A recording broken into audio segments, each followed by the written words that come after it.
Hey everybody, wherever and whenever you're watching from, good morning, good afternoon, good evening. Today we're back in Victoria 3 to continue the Madyas Half-campaign. And last time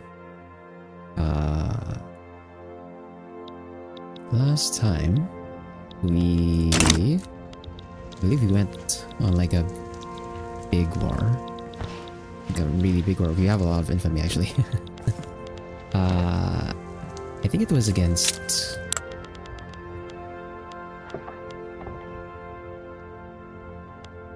which one?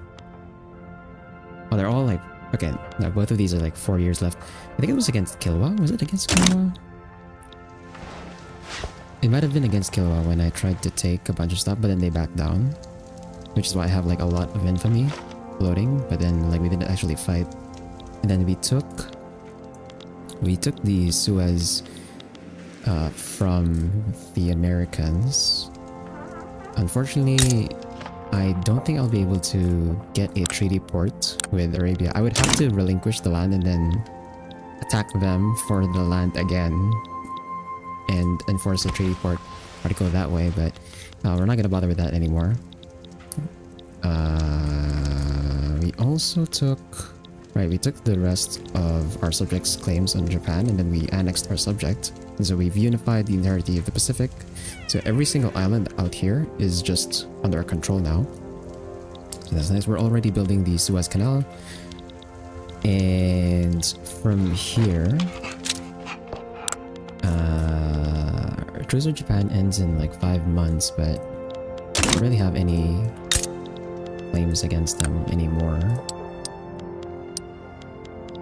I mean, we could just take the land, but then there's still a recognized power. They're a minor power now, but recognized power, so it's going to be expensive on infamy.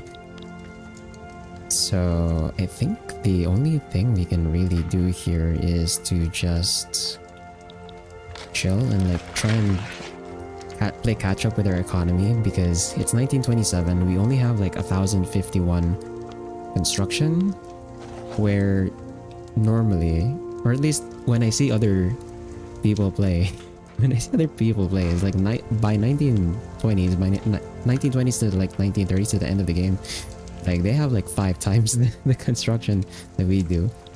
So from middle of nowhere, seriously, I'm lost. I don't know what year it is. Are you actually lost?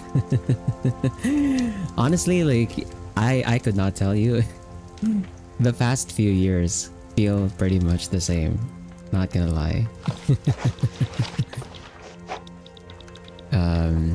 And I'm talking about the in real life, by the way. But yeah, before we unpause, I am gonna do a bit of math here. I will go full screen now. Full screen. Okay, we'll do a bit of math here, because in the woods you have like a delivery out in the middle of the woods. Spar, are you you're straight up like driving through the woods or something right now?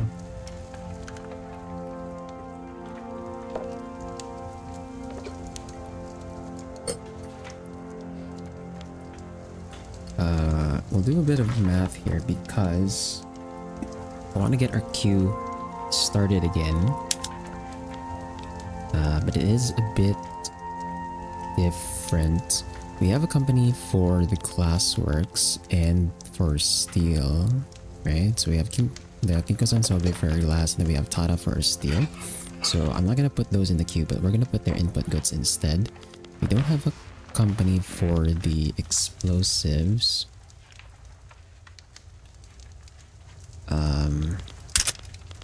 Right, we still have these though, the shortages. I think we want to try and answer these first. So let's go to our local goods. Rest look good. Yeah, understandable, Spar. Like, I understand. Good luck out there.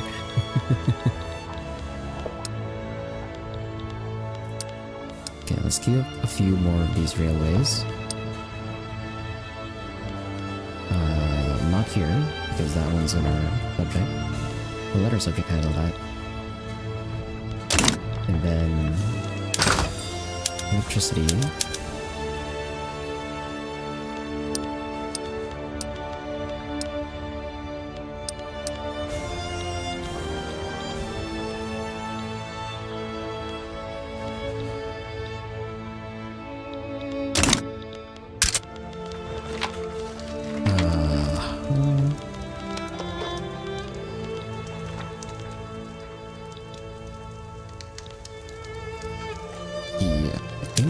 We can unpause now. Let's go ahead and pause.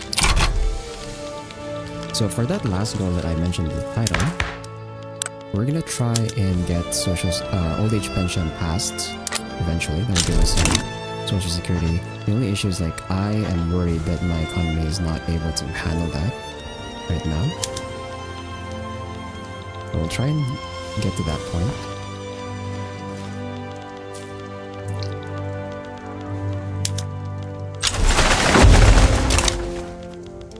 Sounds like we're still getting a lot of mass migrations though.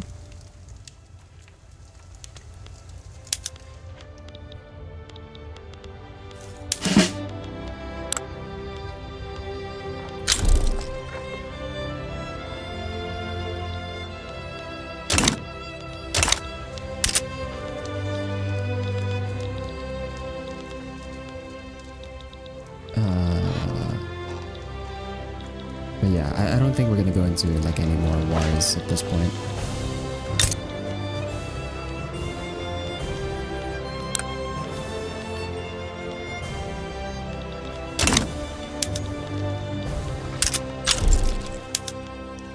Italy's damaging relations? What? Antagonistic. Did they? They're not rivaling me.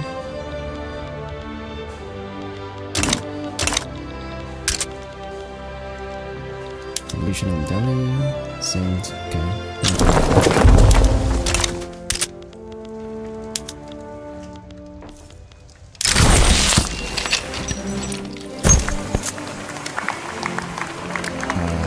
Let's see. Well, we'll boost up the industrialists here.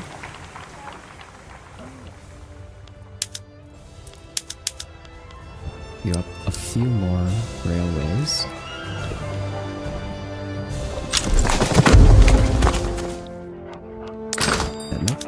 The last of it. For the power plants, we still have quite a few. Have a shortage.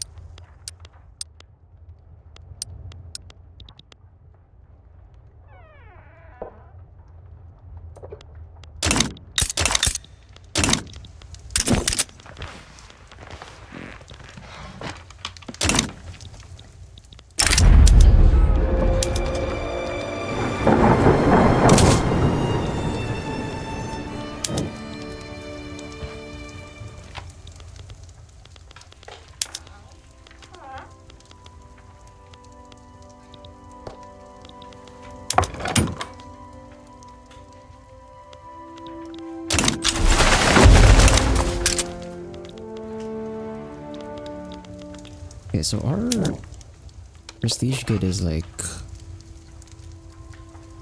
blocked off right now because we're not number 3 in grain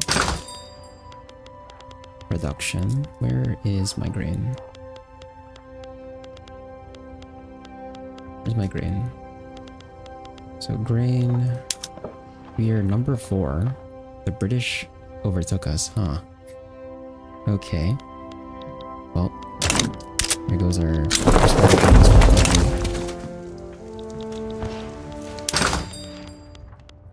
okay, let's go back down. We still have these shortage warnings. Actually, I should just use this now instead.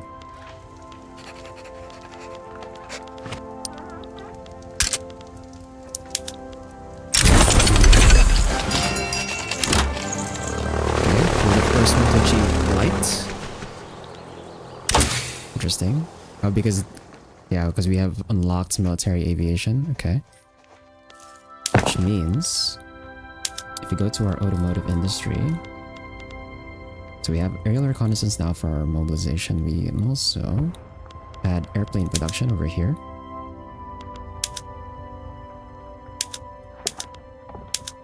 We're gonna start adding those in. And over in our military. So motorized reconnaissance gives us plus 50% battle occupation, plus 30% formation speed, plus 50% surprise maneuver chance. Aerial reconnaissance gives us plus 100.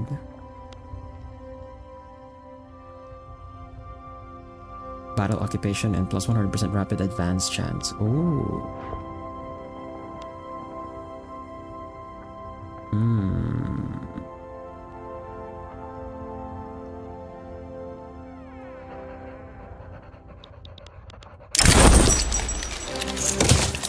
So, also means we can move our research up.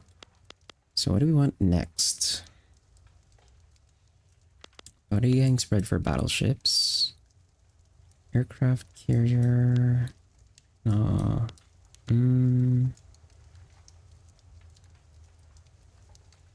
Oh, we're actually missing. Oh, right. Okay, we can get concrete fortifications. And then that's the last thing we need for mobile armor. So we can get tanks soon.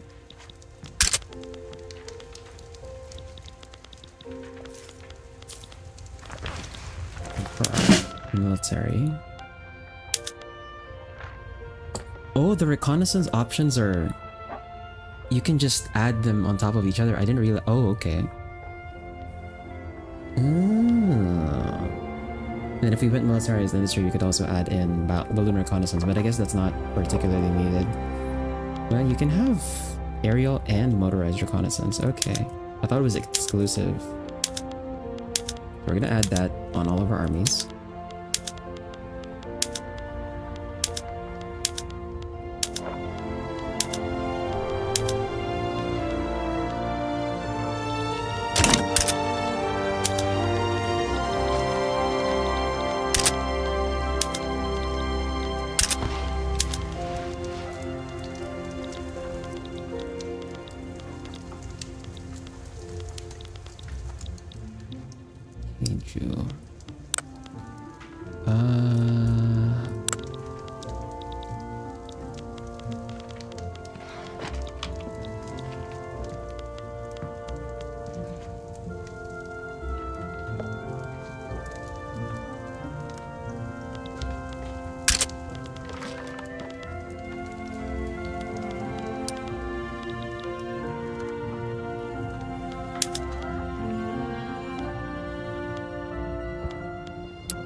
Okay, the one in Heiju is unable to hire.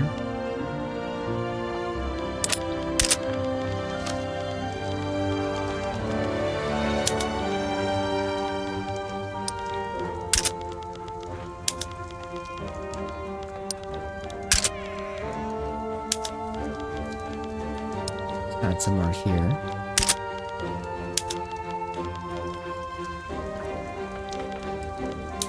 The one over there is already building.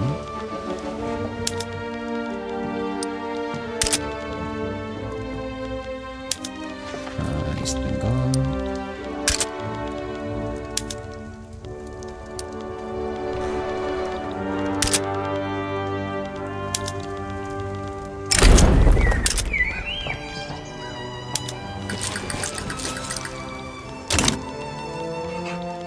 Oh, what is this?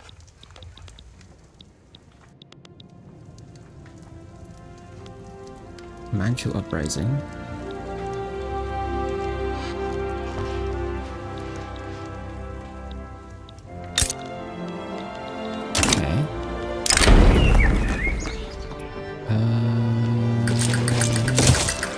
Take that to the boost to the rural folk and avoid that.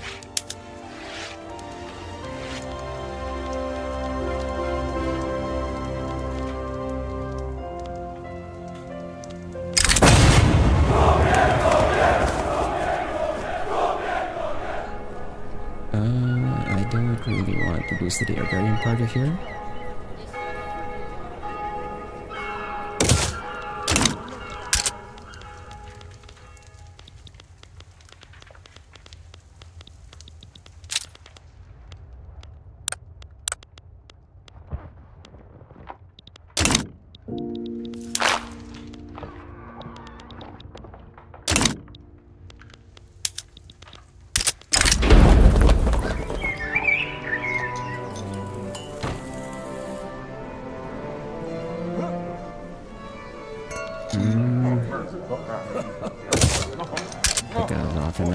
radicalized to many of the trade union ops.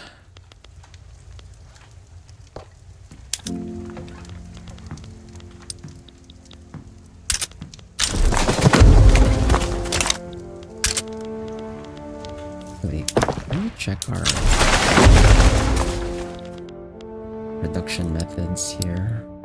Is everything already like on the max option?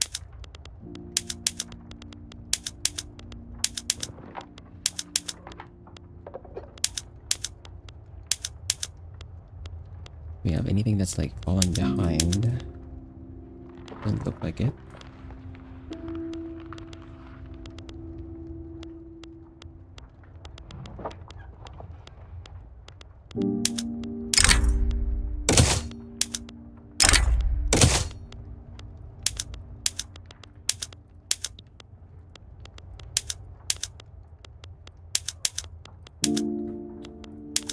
Okay, some of our locking times are still behind, actually.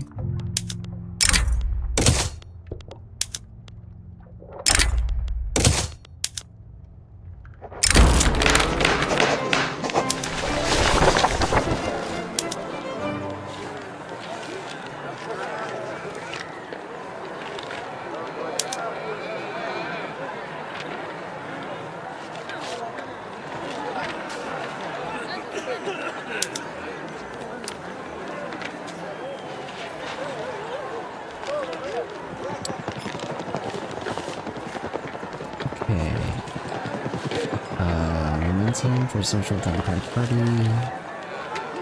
Liberal, radical, and modernization movement pop attraction. Okay, that's fine. Those are movements I actually like. Although they don't really do anything since we already passed everything we want to pass. Alright, we still have that massive shortage of telephones. And the private sector hasn't gotten to constructing more electrics industries. They put one in. Great. Just one. Kidding me. Okay, yeah, battleships. Let's upgrade. It should upgrade our fleet as well to battleships. No.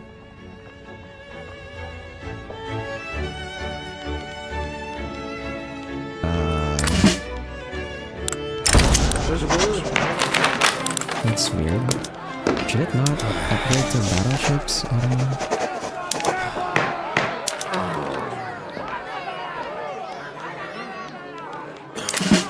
Okay, I guess we have to select the fleet. Oh, that's weird. It's like just the first fleet did not want to upgrade? What the hell?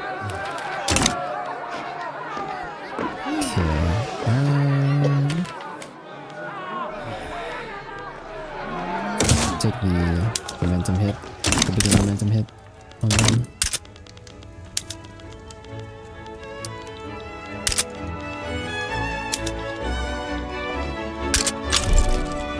Okay, so Northern Keiju is having issues with employment, so I don't really want to add more to that.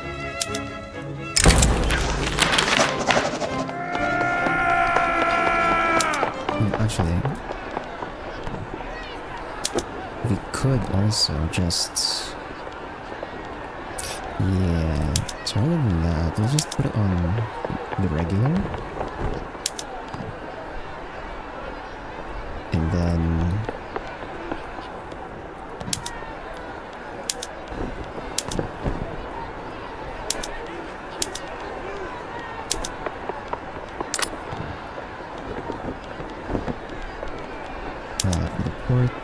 Okay, the ports are fine. That one's number 2. If I'm late. Oh wait, no, there's this question. Better UI. Oh, you actually tried already, Spar? I haven't tried it yet.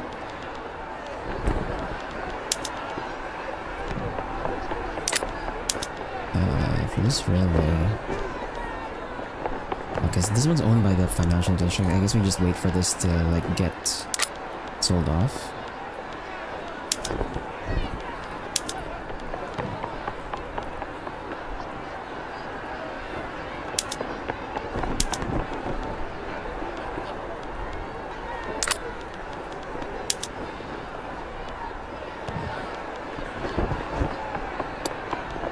we can cut the power plant.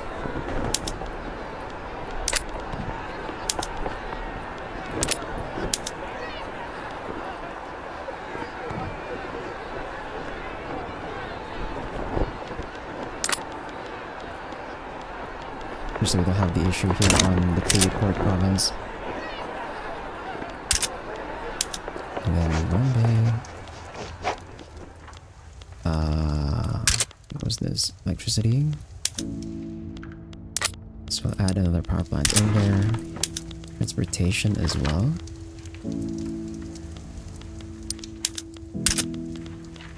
And then Sagaing is a transportation shortage. Got a railway there. Sayas has an electricity shortage. West Bengal is more electricity. Why does it still say there's an electricity shortage in Niger? I already removed the stuff that required electricity.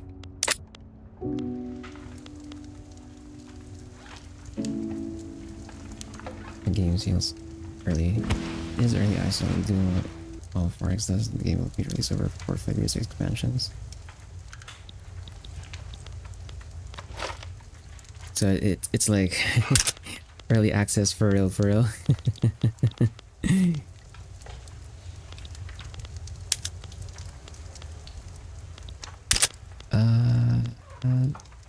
Electricity shortage in Malaya. Add more power plants. In Sumatra. So another power plant there. On side. Add an railway.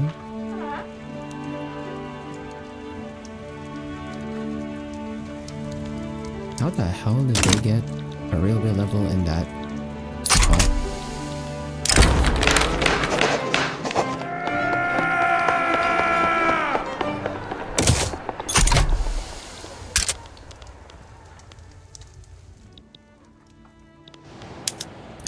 At this point, I should probably just have the government build the electrics industries rather than waiting for the freaking... What the hell? Why is the agrarian party the leading? Nah, man, that's not cool. How the hell did the rural folk get leadership? What? That makes no sense.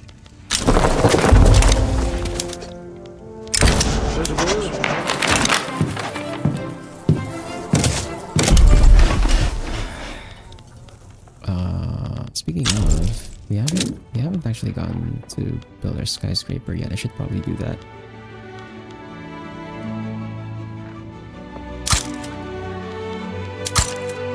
I like that I can build both. I can build both skyscrapers.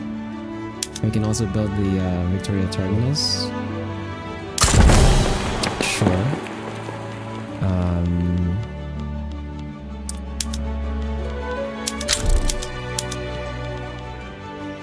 Let's also do 2 of these, and then I think we need to downsize a bit. We have so much overhead, but I think I should do that after I add in some more electrics industries.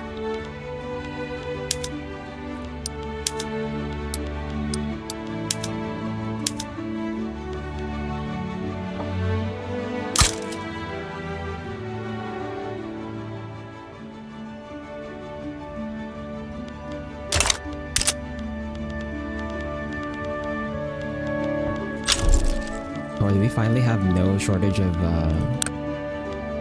transportation now? It's not showing up on the local shortages anymore. So I'm assuming we don't have any transportation shortage anymore. Great, okay. Makes things a bit easier. So let's add in some more power plants here. More power plants here. And one more in Sagaing.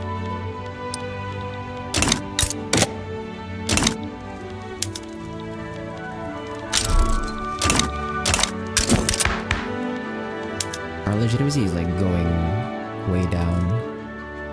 Oh, because the intelligentsia have like flipped later. I see.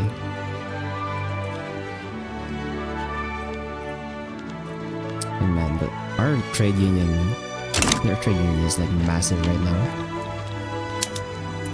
Okay, British Republic against Senegal.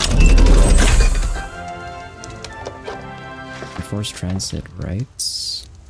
On government leave back. No, I don't care about that.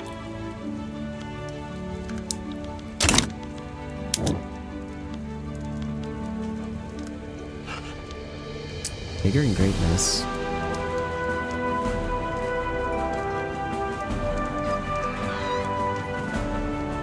Oh, we have an event for a fascist. What the?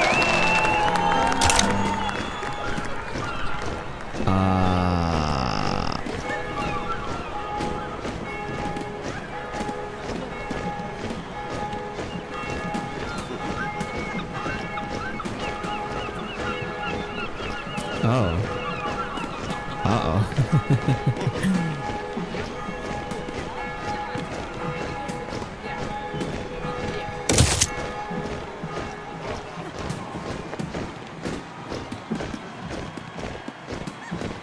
What the?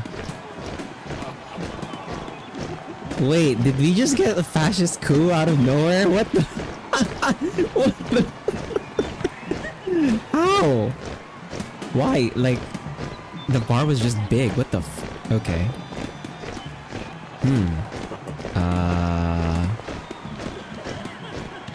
The leader is because part of government gets fascist cabinet, 75% leaders restraint.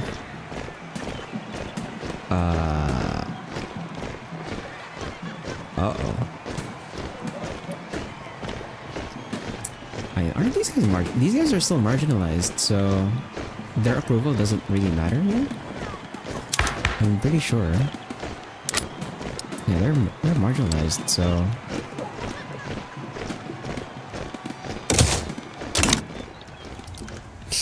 what the?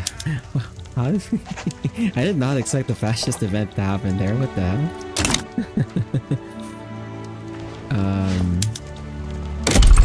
Anyway, where were we? More electric shortages.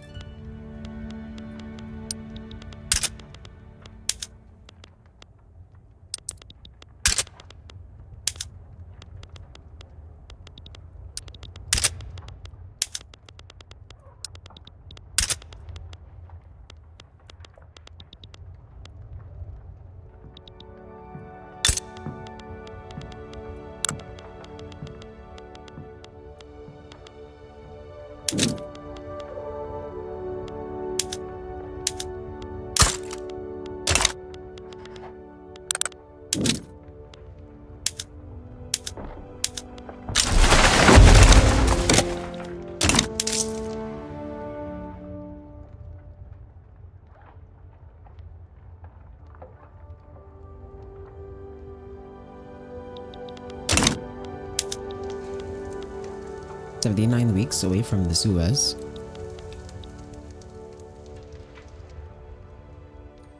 And also, I didn't realize, like, we already hit the innovation cap pretty damn high, so I don't even need to add any more universities. And we're overcapping, actually. Oh no, what is this? Chinese uprising against the British. Oh, so this one just might flip to China, potentially.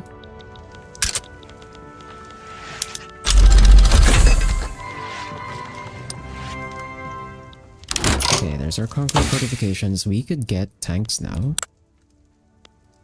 Get mobile armor, get our tank production. We can start adding tanks into our armies.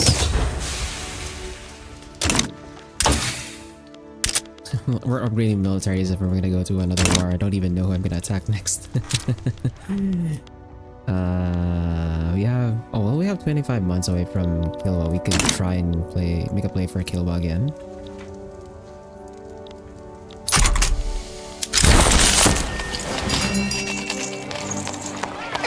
Yeah, we constructed the first skyscraper in the world. Cool. And we're getting another skyscraper on top of that.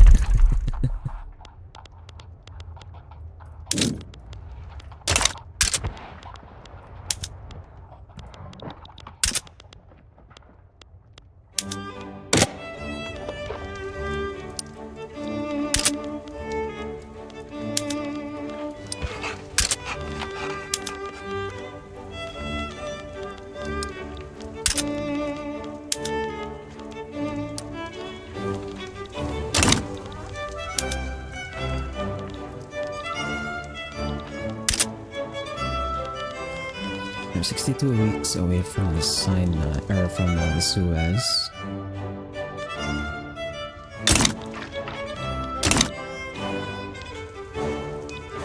Revolution in France. Okay, what is this? Brittany?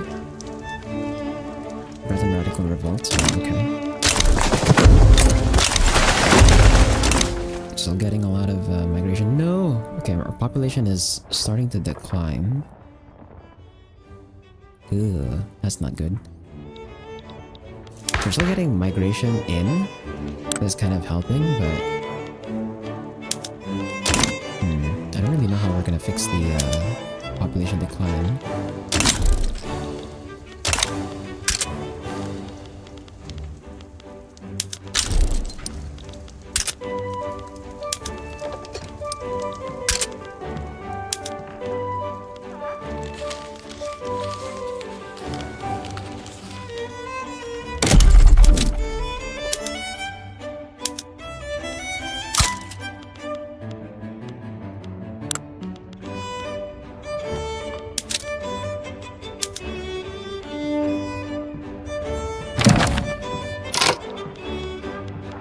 Hold on. 7, 9,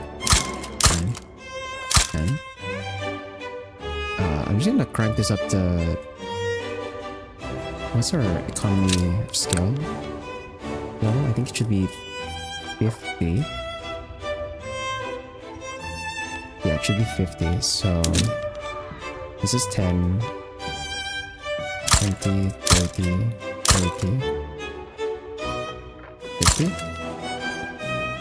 Might be too much actually, but what is this? Fortune? Sway us? Sure.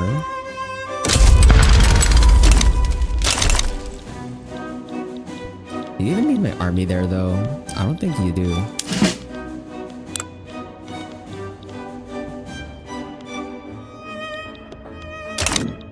Yeah, like you don't actually need me in this war, do you? You already have like oh well, they're kind of evenly matched, I guess. We can send in the Oceania army, I guess.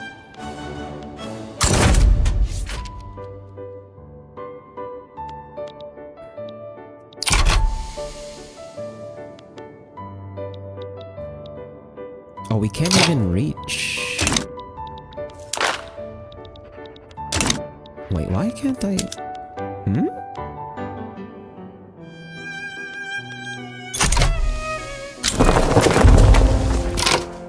China army cannot reach Inner Mongolia front. What?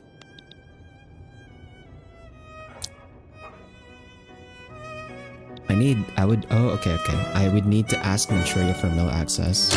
I see. We have a treaty with them, right? Can we ask for...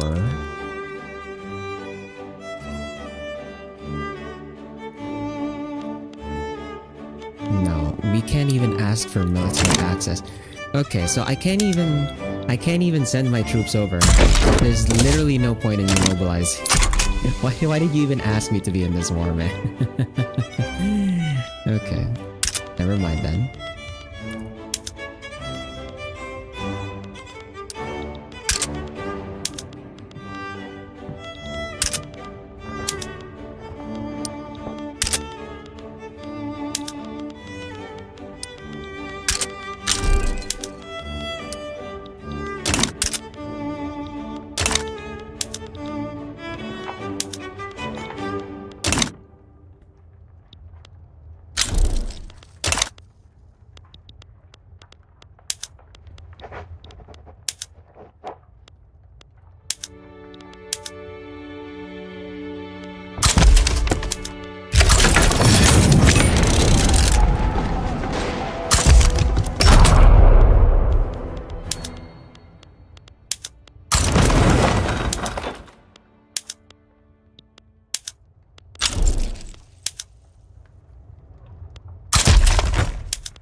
the strength of the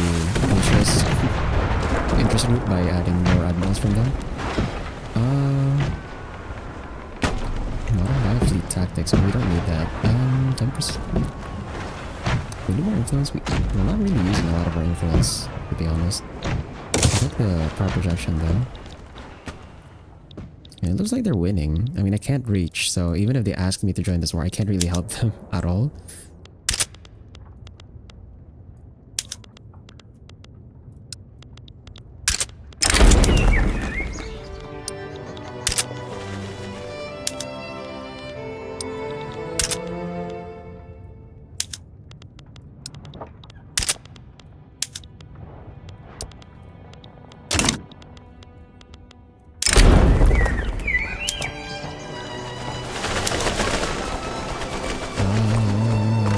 Take the loyalists there.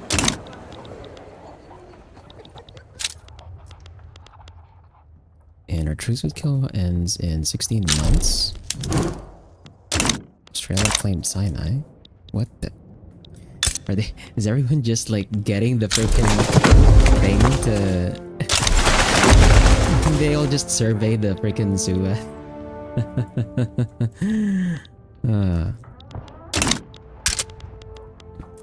Fair enough.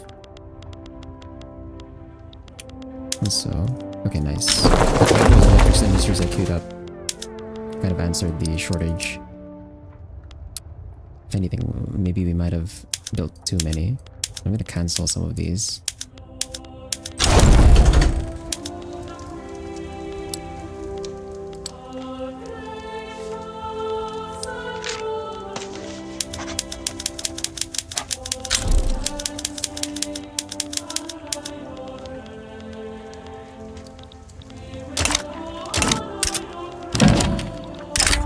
Okay, what is this? So, France wants us to transfer the mainland explosives a week and give them trade privileges. They'll give us 176 meat a week and give us investment rights in them. Sure, actually, that's fine.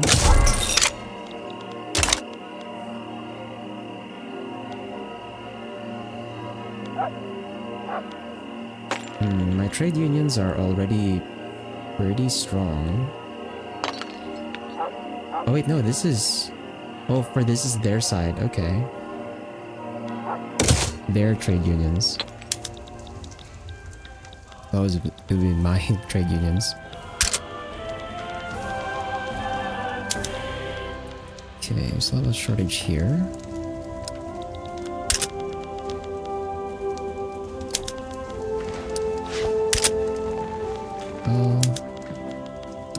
Drill Java.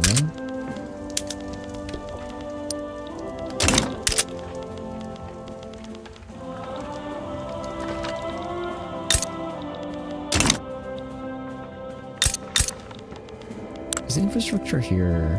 Okay, I see.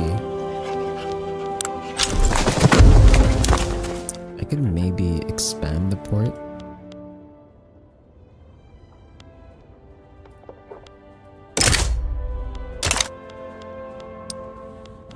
To get more infrastructure. And yeah, honestly, I can't downsize this because this is not like owned by the government, so it's kind of just stuck there.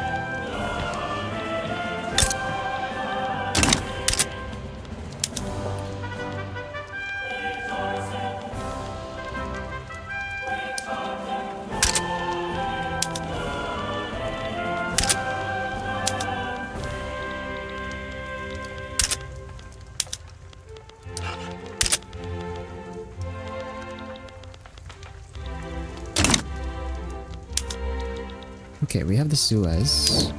So now... Oh crap, I missed it. So Hungary is trying to make Persia... It's trying to make smaller Persia a protectorate. Crap, I wasn't able to interfere with this. That's not good. Hungary's just getting more influence over in this region now. we have the Suez built, so now it's just hiring. Once this one is fully hired, we'll be able to establish the company, and then we can get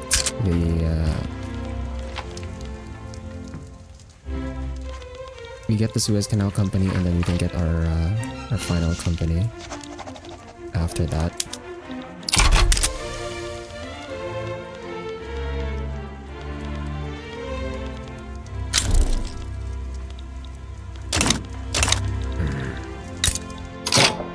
Okay. I'm gonna give them, let's see.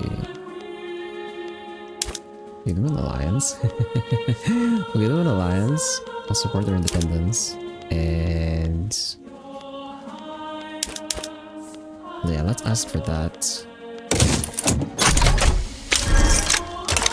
Try and maybe get them to be independent. Actually, who are their protector? Okay, so they have Minor Persia as a protectorate. Can we maybe get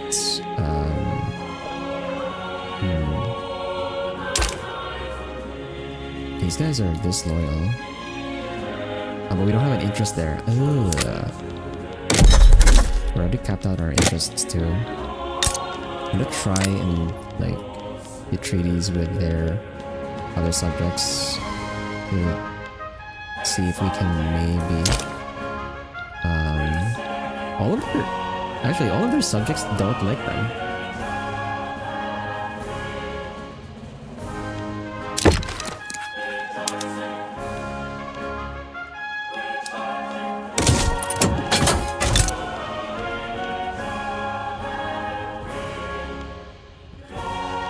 The question though is like, if the AI, okay, no. If the AI is like actually gonna try and fight an independence war, is the question. Because even if I support their independence, if they're not gonna actually fight the independence war, then it's not gonna work. Oh nice, China broke free. Oh, that's so good. Okay, China is free now. They're not a subject anymore. They're still unrecognized, but like, whatever.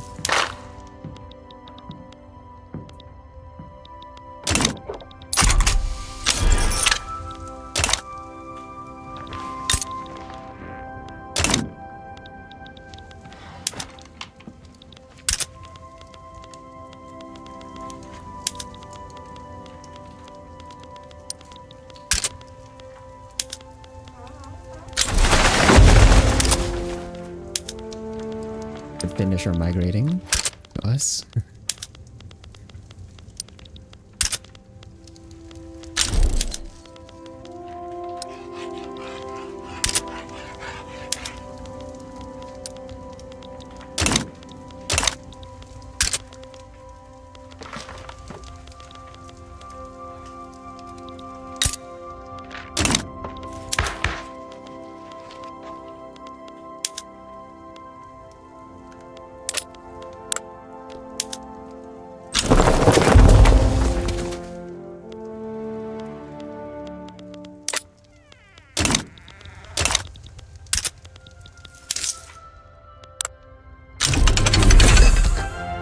There's our tanks.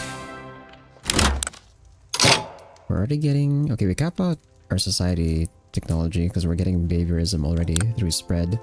Over on production, we could get...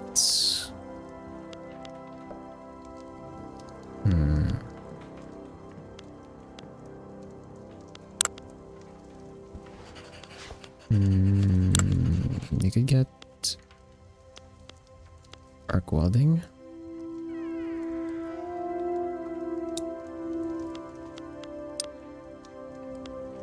And then compression engine and... well, actually, it might be better to get oil turbine first. Oil turbine, compression engine, arc welding, and then we can get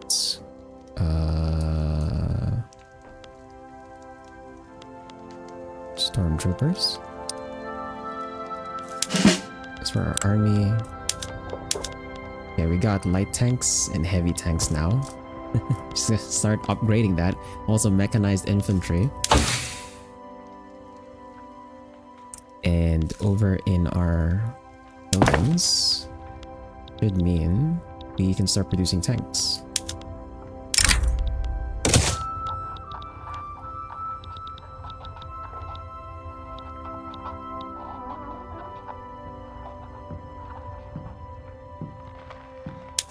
Also our skyscraper is not on.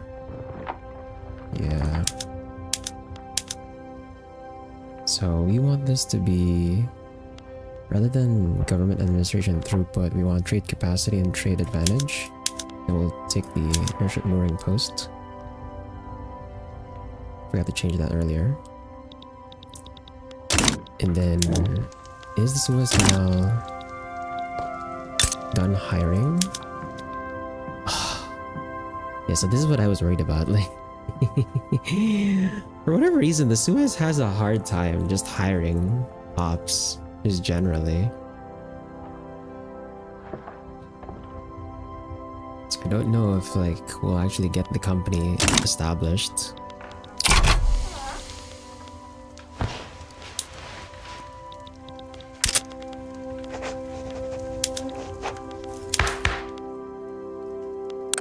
But well, 1931, we might as well try for old extension now.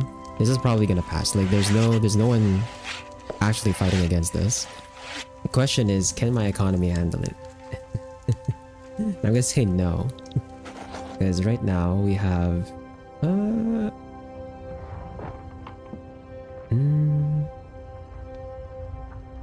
actually 26.3 million gainfully employed. 28.8 million peasants. Yeah, that's still a lot of peasants. Jeez.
Really? Okay, they're what's that one?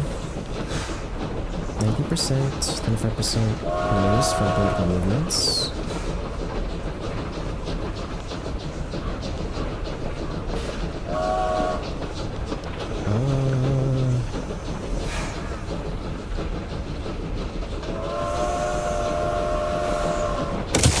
Okay, fine.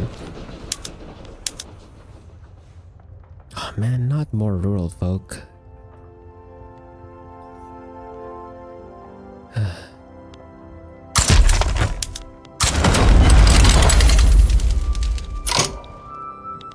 Okay, what is this? Swana. Then we have oh. Ah, crap. Okay. No, the British beat me to it. Okay, I was thinking about like going after Korea, but well, we're just gonna ignore that then.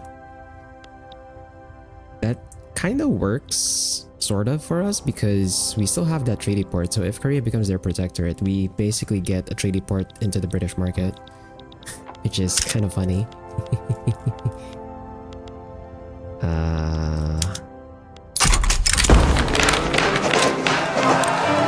Truce is up in 2 weeks, so we'll be able to go in on Kilo next again.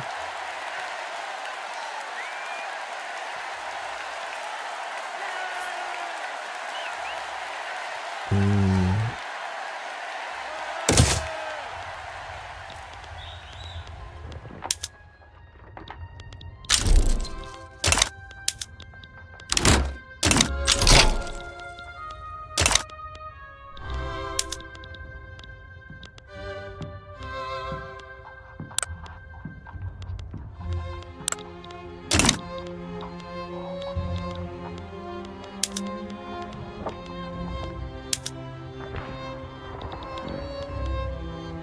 Is everyone upgraded actually? Oh! Siege artillery cannot be upgraded to heavy tanks! Ah. No, I would have to rebuild my army. God damn it. I have to rebuild my freaking cav and stuff. No. Ah. Oh. There goes that.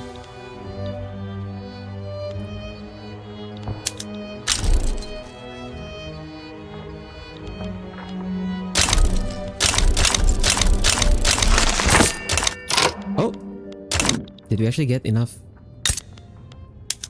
Hey! It got up to... Okay, it managed to higher up. Cool.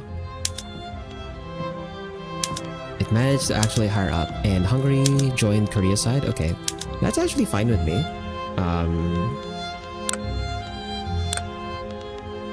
They might call me in though. But... Okay, what is this? Humiliate the British Republic. Enforce investment rights, enforce investment rights. Yeah, that's... Okay, I'm gonna bail before they call me in. That way they can't swing me. Because I don't want to actually interfere with that. I want to let them, like, stop that. While that's happening on that side... Is our truce up yet? Our truce should be up already. Why can we not? Oh, because we still have display, right? So display needs to end first before we can declare on Kilwa. Right.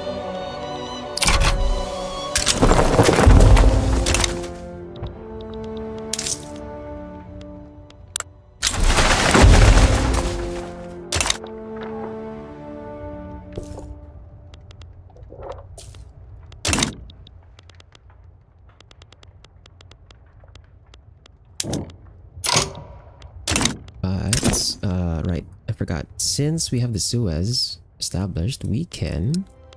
Or at least it should be here. Where's the Suez Canal Company? There we go. Yes! So now we have the Suez Canal Company. Let's go. We have no authority to give any more freaking... charters.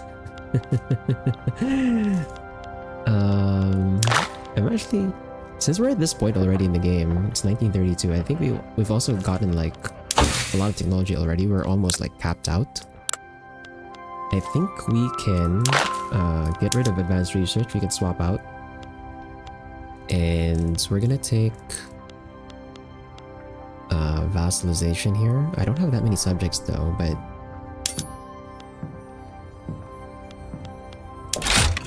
I'm gonna take vassalization. That gives me an additional 100, so we can at least give out another charter here. And for the Suez Canal Company, I'm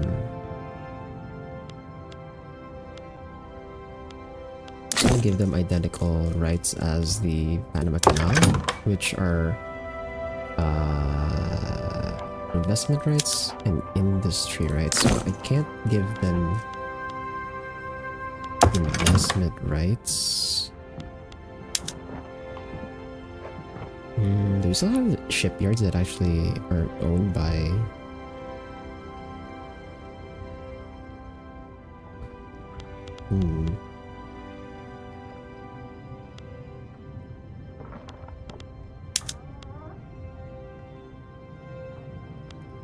I guess we can just give them just the regular shipyards. Okay, hold on. Let me check if we still have shipyards even that are available. Shipyards. They are all owned by the Panama Canal Company, okay. Every single shipyard we have in the country is owned by the Panama Canal Company. So at this point, I might as well not bother with giving them the charter, the industry rights. So we'll just give them investment rights, and that's fine. That's like good enough, I guess. So now we wait for the company to become prosperous. It's gonna be a while. I don't know if they can do it though. They are gonna be competing with the Panama Canal Company for that.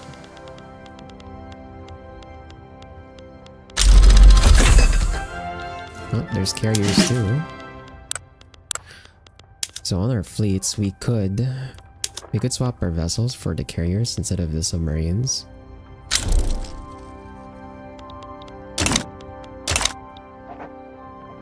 But we're just gonna leave that alone for now.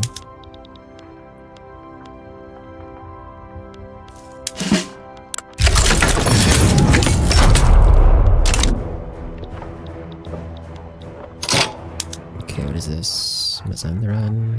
Okay, that's fine. But we can make the play for Kilwa now. So because they're a minor power, it's expensive to like take stuff from them. But we still have those claims, right? Some of these places our subjects still have claims on. So we're gonna do the same thing as last time. We're gonna humiliate. Italy might join, but they might back down. Okay. Oh, the US might join. We could have like one final big war here. That said, my army does have to like upgrade. We have our mechanized infantry though. So weird though. We have like mechanized infantry, but then the rest of the army is like siege artillery. As we take casualties on the artillery, I guess they're just gonna get replaced by the heavy tanks.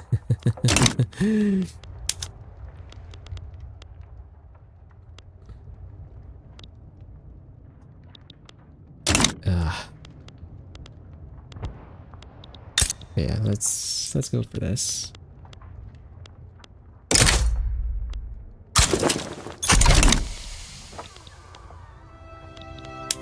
Okay. And then we're gonna wait.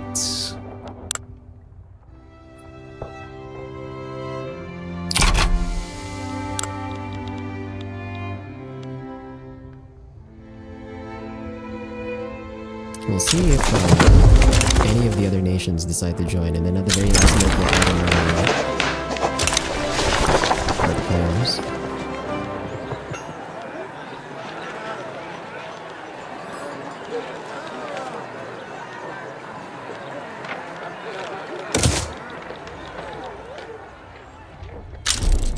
Italy, okay, of course. Illinois sides with us. Oh, with them, okay. We'll call in Australia.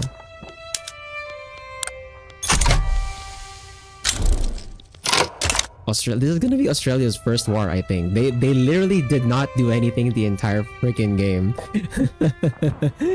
And like, I'm not just talking about Victoria 3. Australia did nothing since EU4. This is like the first bit of action they're gonna get. Gosh.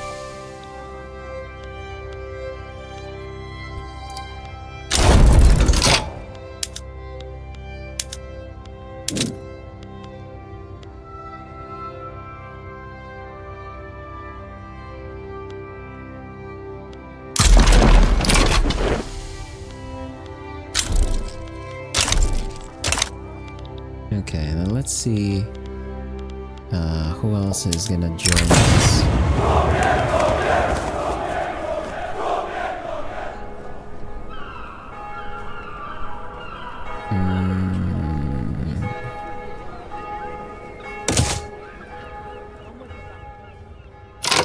At around halfway I'll start raising my armies, and then around over here we'll start thinking about adding our claims.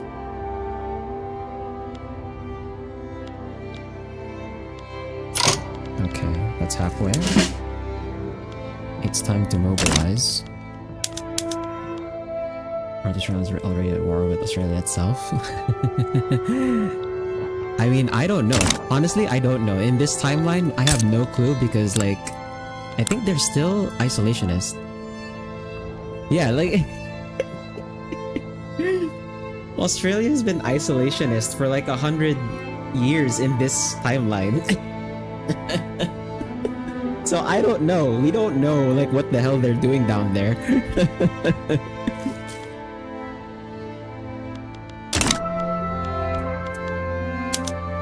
Let's mobilize. And I'm just gonna hope, I guess, that they inflict enough casualties that they get my army, like my units get replaced. So we're not using like mechanized infantry with lancers.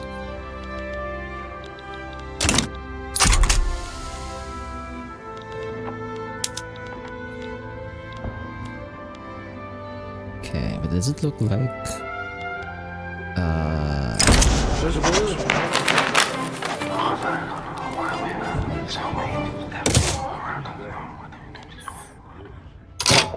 okay, so it's just Italy. Did Hungary... I guess Hungary went neutral? Yeah, Hungary must have went neutral here. Hungary went neutral.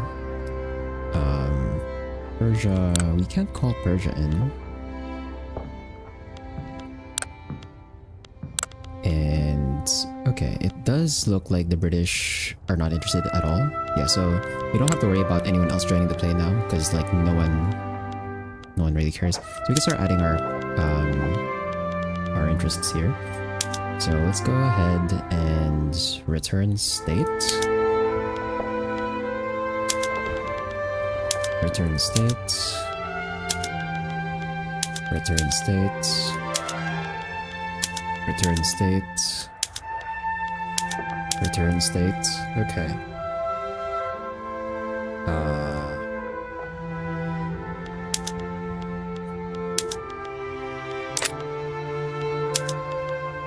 We could also liberate Morocco. My only issue is like if they back down. If they back down from this crap.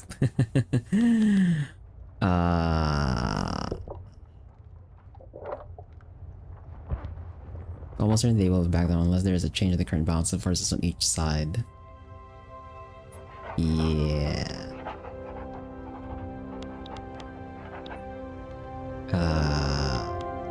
I might have to make one of these primary somewhere.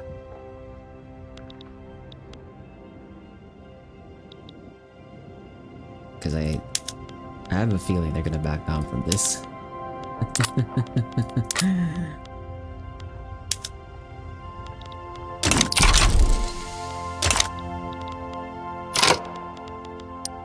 Oh, we lost a general.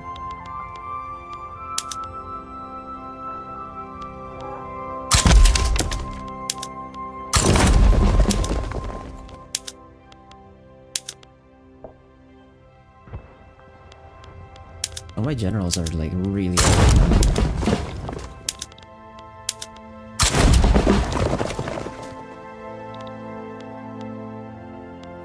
So for the invasion,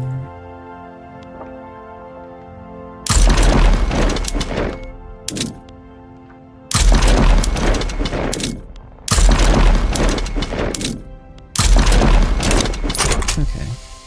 The hope is they don't back down. So that we get all of our stuff.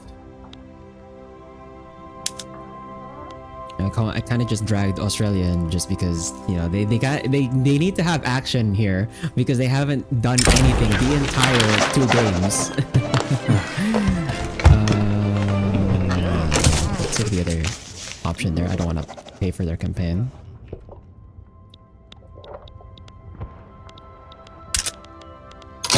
And we're still somehow getting a shortage on electricity. Ah, jeez.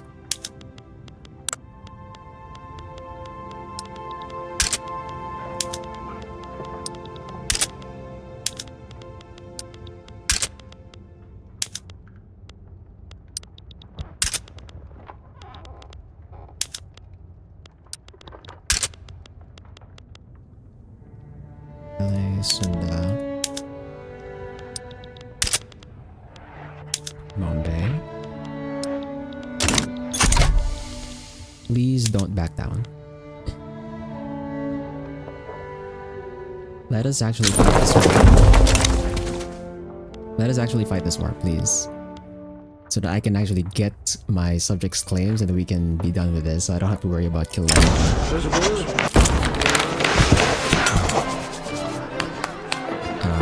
Let's see.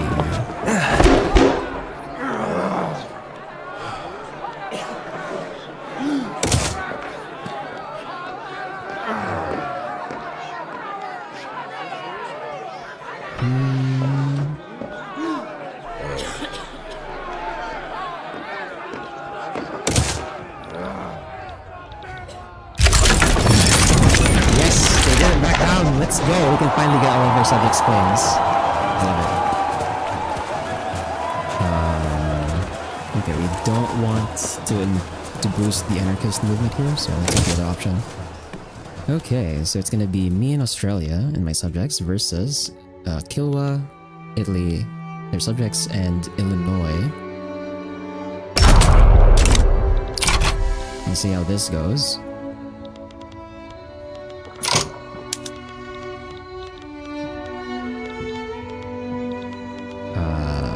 I'm gonna navally invade Madagascar with like one of my armies here.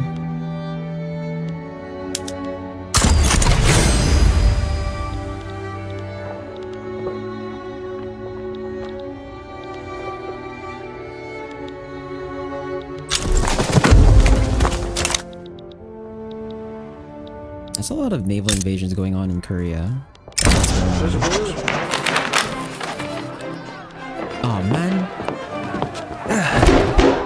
We're gonna take this option that doesn't boost the rural folks interest group attraction, even though it gives them more momentum.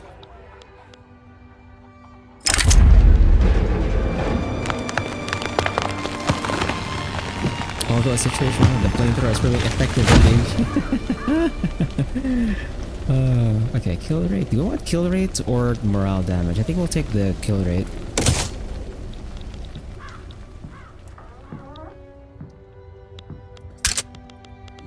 Really taking full advantage of our status as the most advanced, most technologically advanced nation. We also need more aircrafts.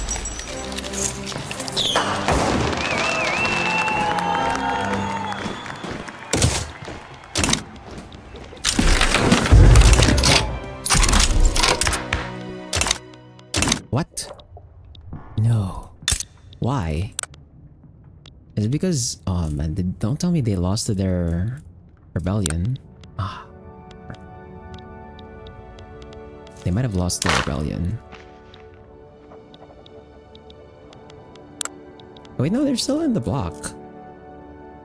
Okay. Yeah, so they did lose their rebellion, but that actually doesn't kick them out of our block. Okay, that's nice. Let's see, we get our free government reform. The Communist Party. Freaking. Okay, at this point, I think it might be better to just do this.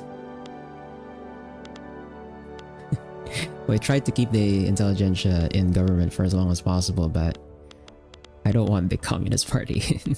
Alright, okay, let's get our legitimacy back up. That shouldn't change the... we're still gonna get the old age pension.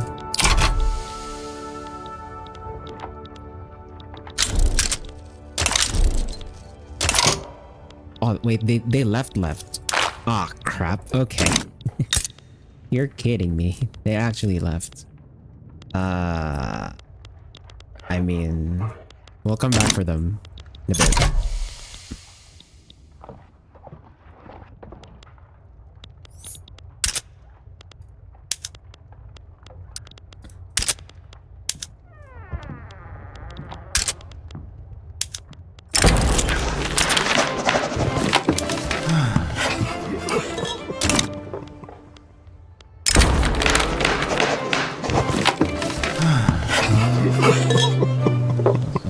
take the other option there for the inadequate success chance. Nice, we got that naval invasion going.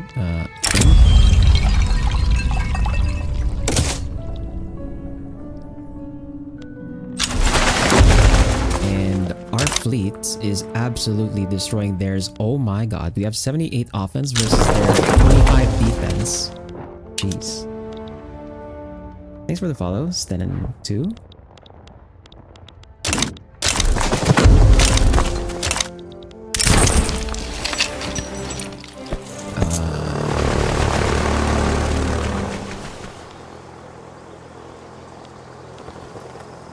Okay, we get either war support plus 10 or we get one of our generals 30 army offense permanently. I think I know what I'm going to take there. Very obvious choice there.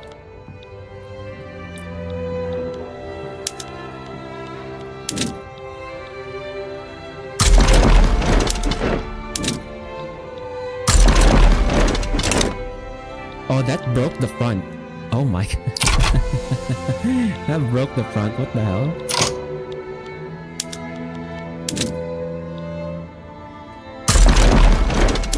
The front looks so whack, bro. What is this? Oh god. Also, our convoys are getting sunk in the South China Sea. Okay, South China Sea, huh? So let's bring one of our fleets out to protect those convoys. And where's that? Actually, how's the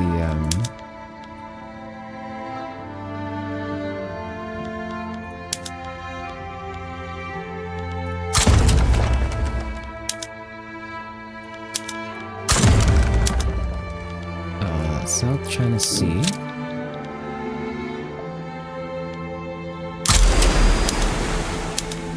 There we go.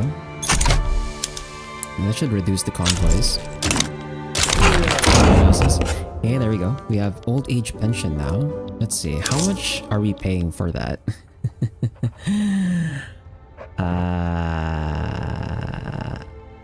We're losing 4K from subsidies.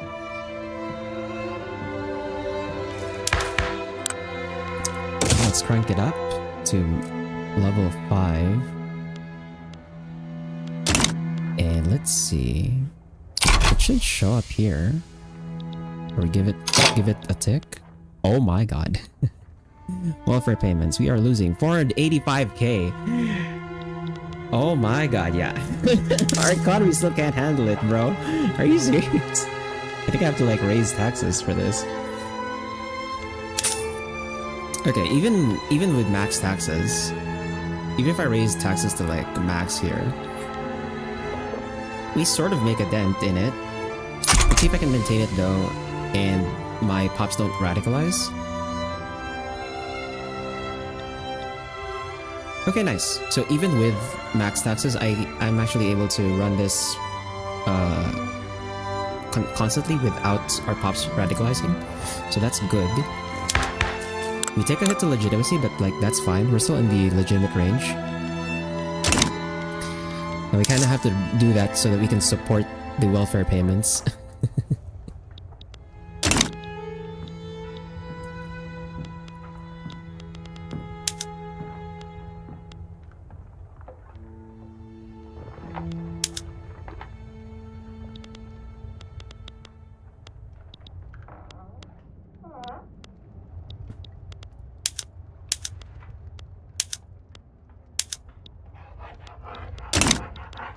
Okay.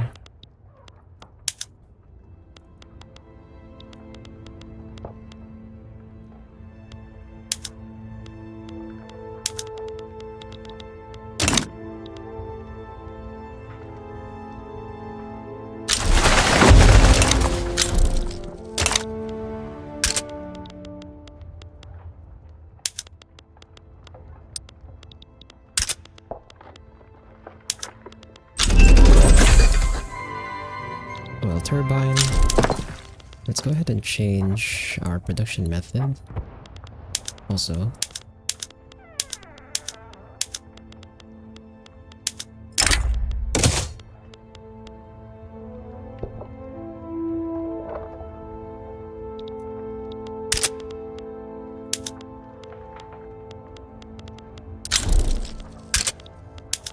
Morocco is in default. Right, Morocco is in this war.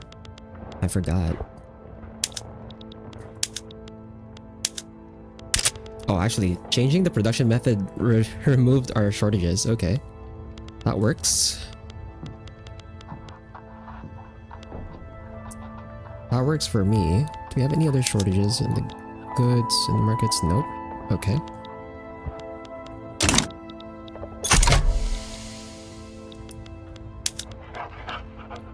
So here.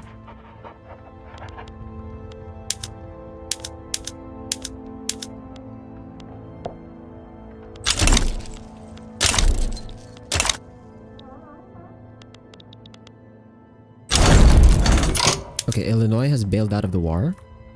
Oh, that immediately dropped the advantage on the front in our favor. Okay.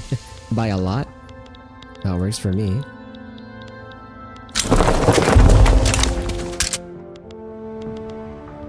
And okay, we still have the transportation shortage, but once the railway is built, I think that should be fixed.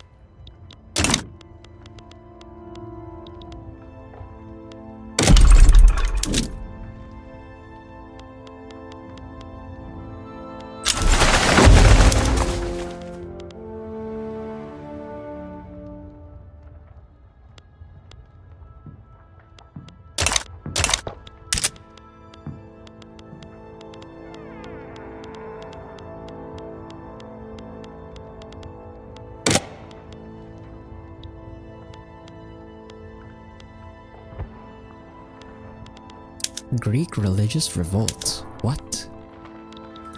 What the hell? What is going on in the rest of the world, man? Some of the things that are happening now are like whack, bro.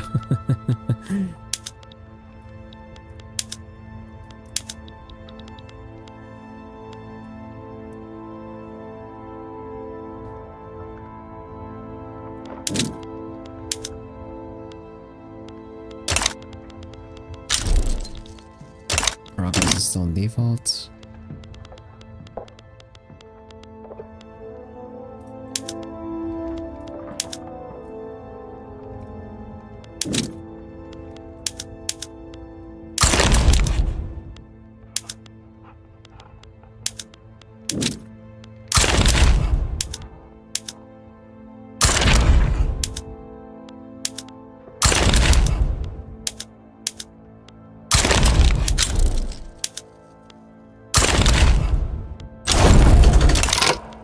Oh, Argentina left.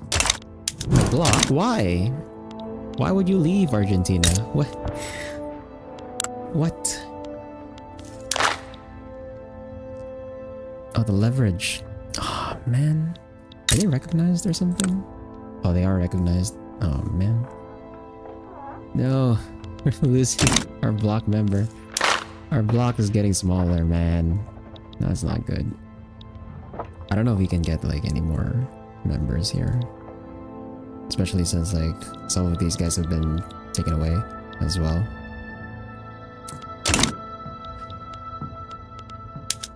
Well.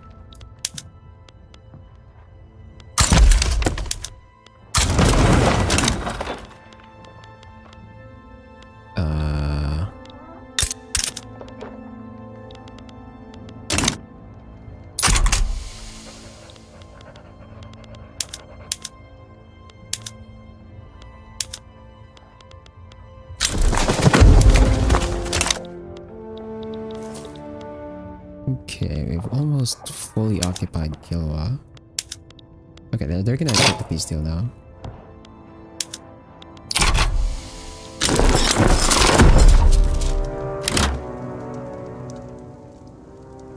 Nice. So that's all of our subjects' claims. Our subjects don't have claims anymore on these regions.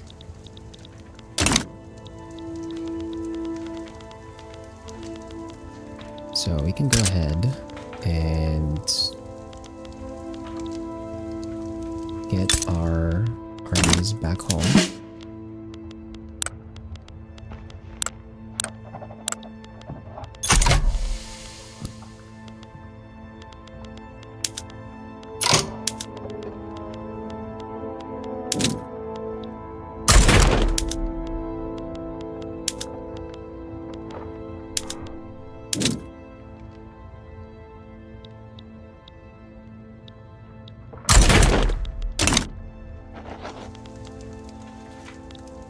Oh, we're actually making lots of money.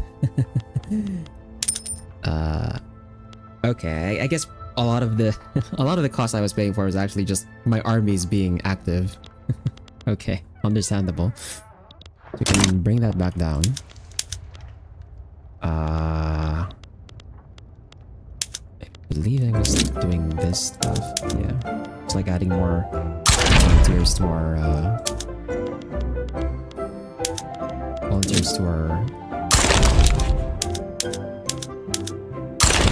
volunteer army. Let's add this, and then Oceania.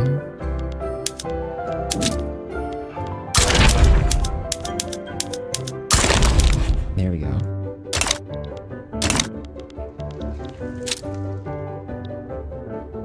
Okay. With that, now that we've like fully gotten our subject slaves, we're gonna annex them and then we're gonna reestablish the administrations through this menu or this journal entry. Legion artillery. Okay.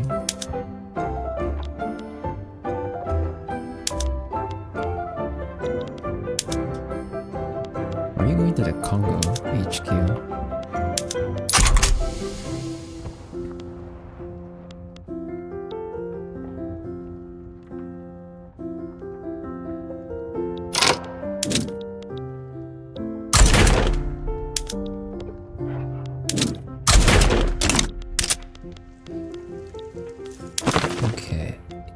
To annex.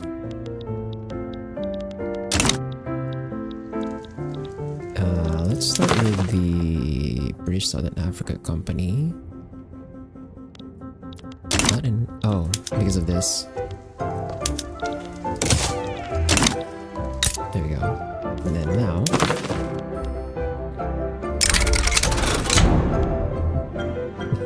I like how there's a 29% chance they're not gonna accept this. Is there anyone who's gonna join their side? The US or Arabia? Well, we'll see how this goes.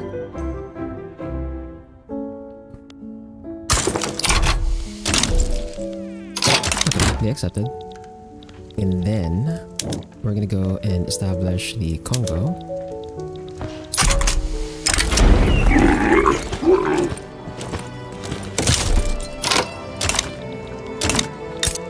What is that flag, bro?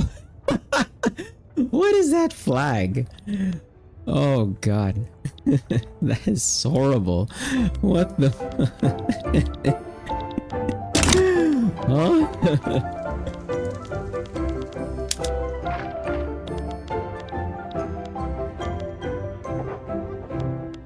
Also, did we lose? Okay, we stuff.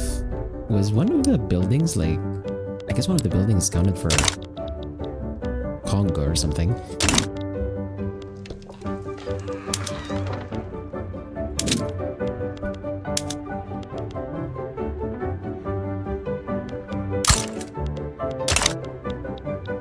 Strange. That also should get rid of this one, yeah. So we're gonna disband this. And then these guys we're also going to... Oh, these guys actually got recognized? Shit. Interesting. They were not recognized earlier. Why are they recognized now? Maybe I just didn't notice?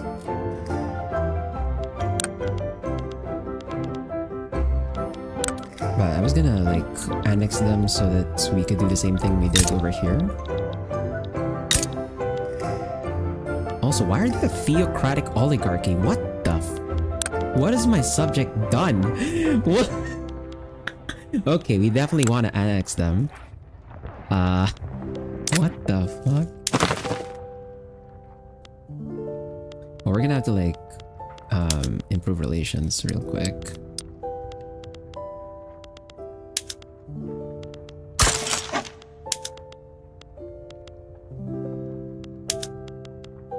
Get their liberty desire down. Oh, it's actually just stuck here, huh? We're gonna have to wait for our infamy to like drop down a bit further. And then we can annex them and then do the same thing. This thing is also on cooldown anyway, so...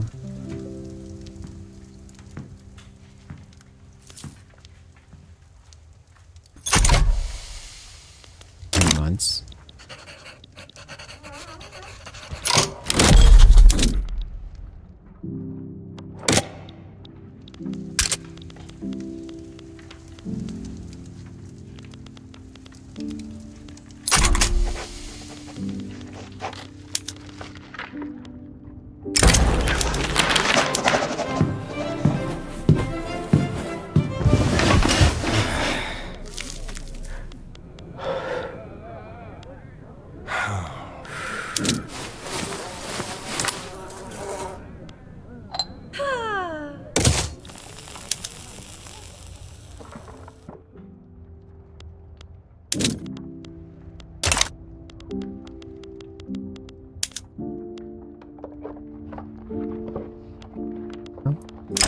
Why are there army units here?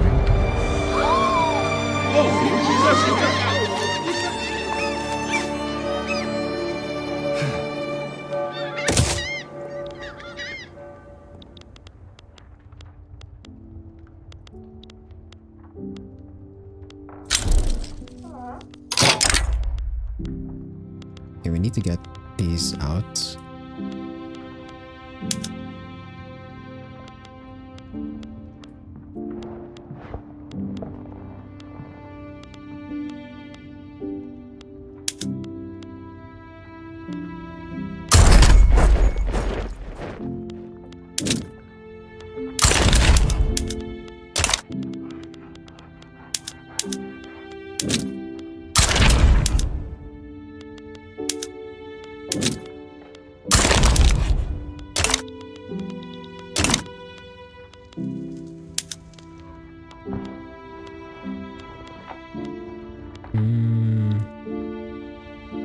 I could just disband this though. Yeah, I could just disband that. And then it flips over here. Of course. And drop that down. Yeah, I'll just do that. Keep the sizes.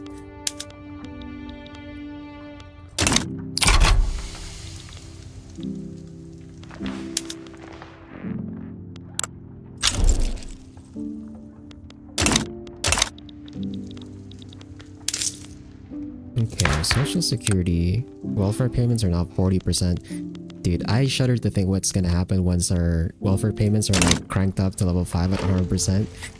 Yeah, oh my god. 1.02 million. Jesus Christ, dude.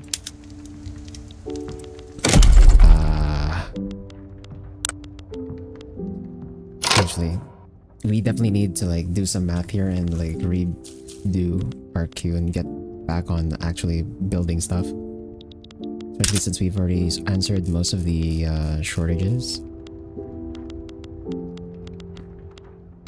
Let's just add in that railway here though. Okay, so in terms of what we need for our queue, so we need 20 tools, 40 glass, 50 steel. So the glassworks and the steel mills, I'm not gonna build. I'm gonna let the private sector build that since we have a company for each of those. So I'm only gonna build the tooling workshops and the explosives factory alongside the construction sector. But I am gonna build the input goods as well. None of our companies do lead, I believe. Yeah, we don't have a company for lead, so I'm gonna add lead in. We need lead for the glass works. Because right now... wait, let's see. It needs lead oil. Oil? Oil? Oh, it uses oil. Oh, for plastics. I see. We don't have a company for lead nor oil, so we're gonna have to build the lead and oil and the dye.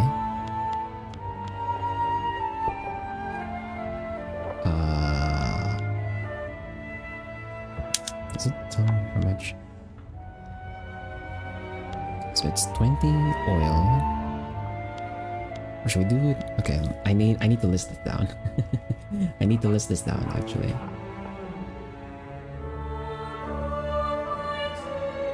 Okay.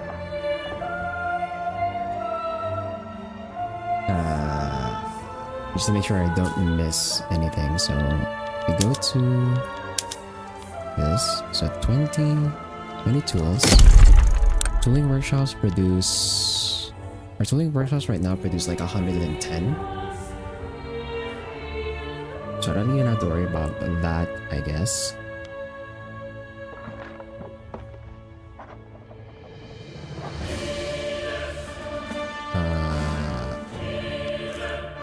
So that's like one tooling workshop.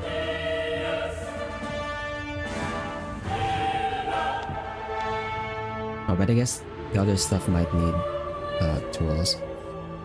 One tooling workshop. We don't have a company for rubber. That's silk, textile, logging camps, glass, steel, textile, iron mills. Yeah, we don't have a company for rubber. Rubber plantations require engines and transportation. Ooh. That's the thing there.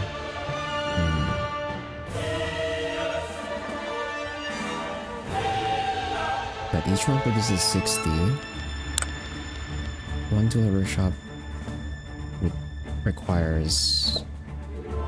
Okay, so it's not even... not even like a lot, because tooling workshops require just and rubber.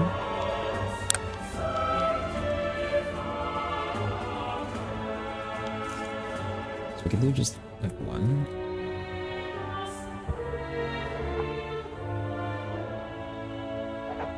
Rubber plantation, one tooling workshop, and then I'm not gonna add in the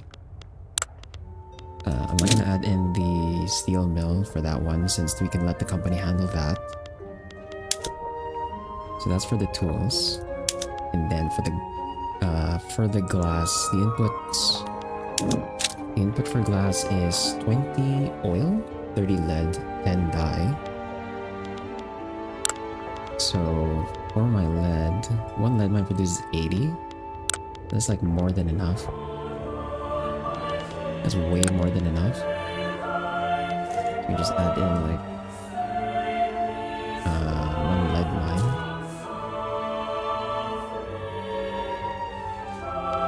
Oil, one oil rig produces 100 oil. And this one uses 20. So that's fine as well. This is oil rig use. Engines transportation. Okay. Add this rig. And then dye.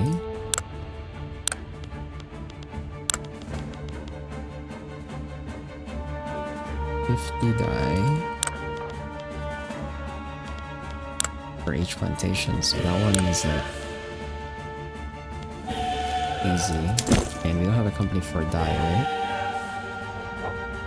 Yeah, we don't have a company for dye.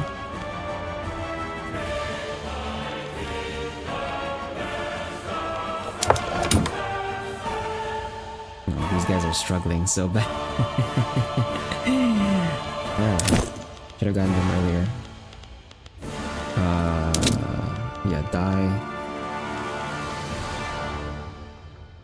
Engines and transportation again. Okay. Still under construction.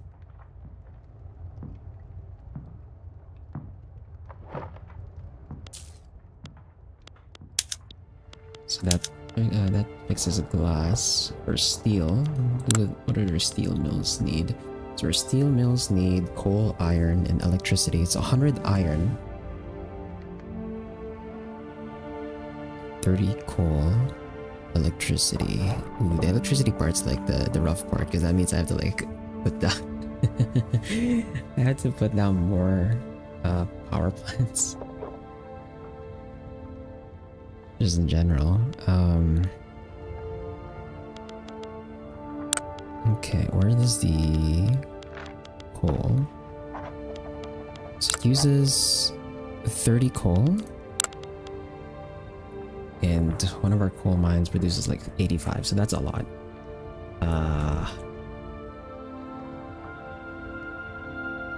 So you can just do one.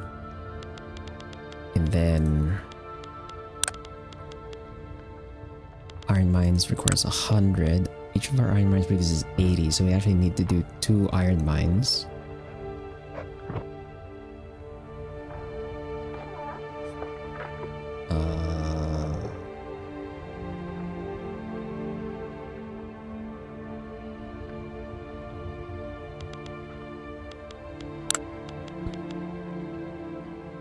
Then for the electricity, requires 30 per level. And then our power plants produce 80.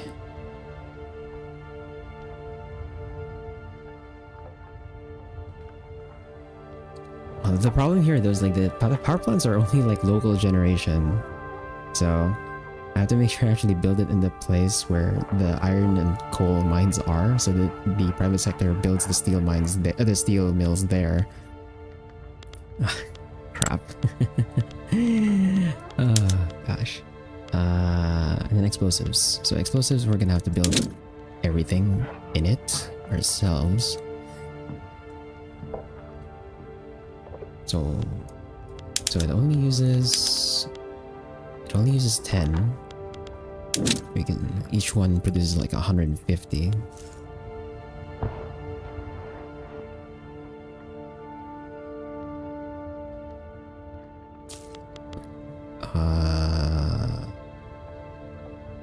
Fertilizer per level. We need 50 fertilizer. So that means a fertilizer plant.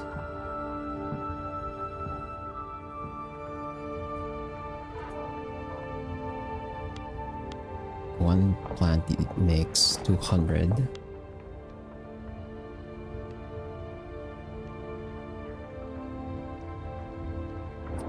That makes 200, but it requires oil as well. I think I have enough excess oil from just the one oil rig. The iron mines, though, I think... is it enough? This one eats 30. With 2 iron mines, we're generating... 2 iron mines, we're generating 80, or 160. And then the steel mill uses 100, so that leaves 60. So we're short. Or actually, no, we're not short. So we actually have like 30 extra iron. Okay, that's fine then. And then sulfur. We need sulfur for both. So that's 80. It's a total of 80. Our sulfur mines produce exactly 80. just barely making it. Although I think I might have to crank that up because the paper is 30. And the paper also needs sulfur, so we might need like an additional sulfur. We'll make it 2 sulfur mines instead. And then the paper mill is 100. And this one uses 30. Okay, so just 1 paper mill is fine.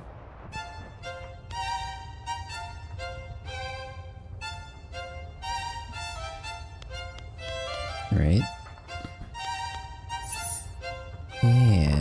Yeah, okay, so our queue, our build queue is gonna look like 1 rubber plantation, 1 dye plantation, 1 coal mine, 2 iron mines, 1 lead mine, 2 sulfur mines, 1 oil rig, 1 tooling workshop, 1 paper mill, 1 fertilizer, 1 explosive factory, and then a construction sector. Although I guess we can hold on the construction sector until like our deficit goes down, because we're approaching a million deficit again. We're gonna hold on that. All of these do use engines though, if I remember correctly. So the rubber plantation uses 5 engines.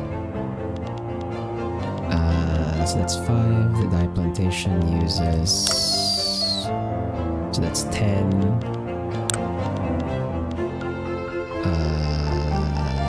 Okay, this one does not. 10.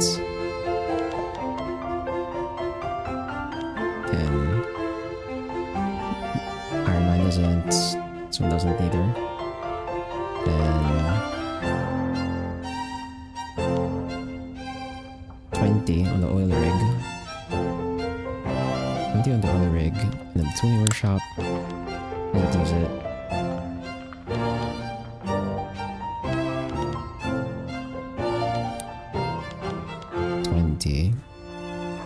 I might have to throw in like a motor industry.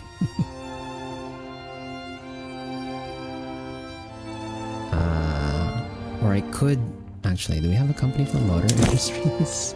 I don't think we do. Yeah, we don't. So we're gonna have to like handle this one too. Oh crap. Now you know what? I'm not gonna bother. We're not gonna bother with the motor industry. We're gonna let the private sector handle that. Okay.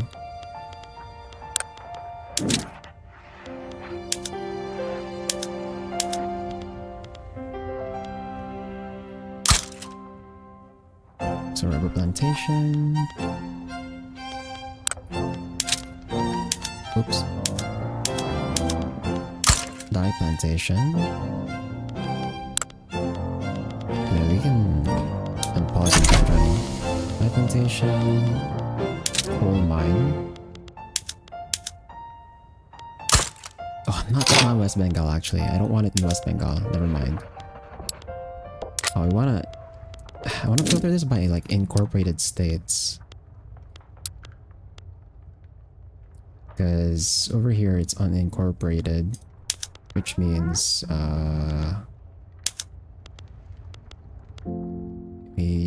we don't get like as much value out of it, right? 10% market access, price, impacts, construction efficiency. Yeah, that's the rough part. You have so many peasants there, but I can't really build there. So plantation, coal mine in Bombay, and 2 iron mines. 2 iron mines, 1 lead mine. Lead mine, 2 sulfur mines. 1 oil rig, 1 tooling workshop, 1 paper mill,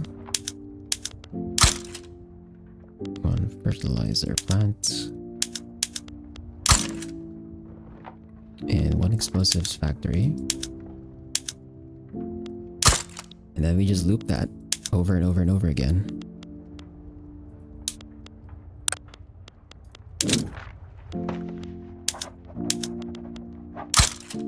It's rubber. Dye. Coal. Iron. Lead. Sulfur. Oil rig. Tooling workshop. Paper mill. Fertilizer.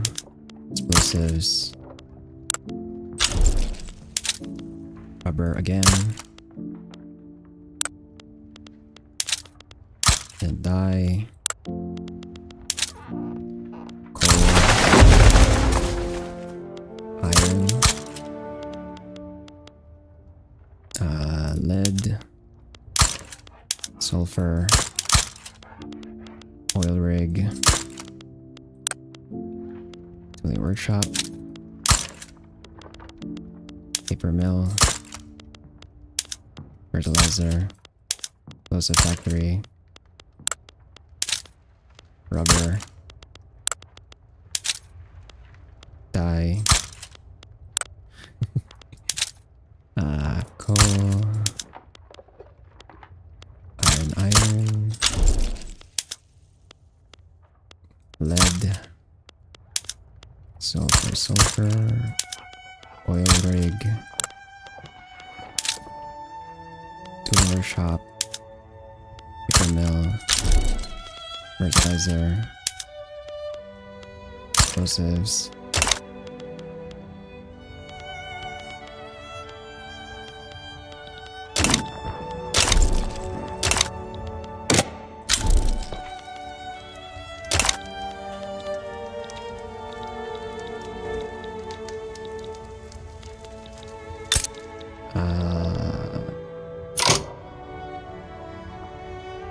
What is this? Why are they going up? Climb modifiers. Oh, because we annexed another subject. Great. Oh no. We need our infamy to like drop down fast. Otherwise they might just break free. Are these guys like also? No, these guys are like dropping down. Yeah, that's fine. Our GDP, okay, our GDP is like climbing back up by very quickly actually. We've overtaken Hungary by like 200 million. Where was I in my queue? Jesus. Reserves. Okay, so it's time to loop back.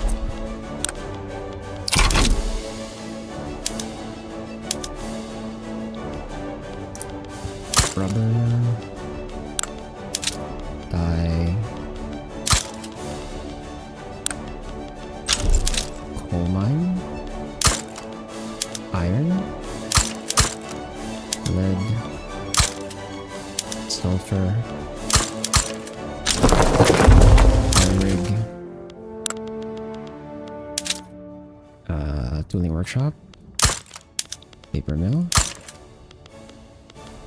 Fertilizer. Explosives. Rubber. Dye.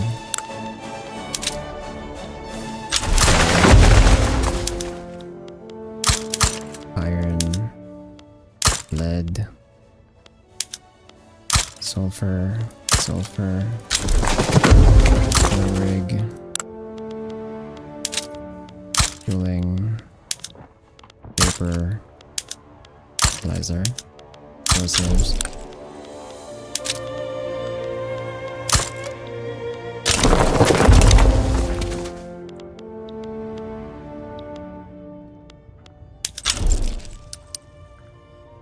I end up stopping at like rubber.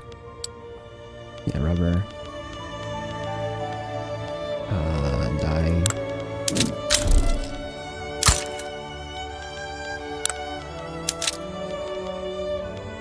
Coal.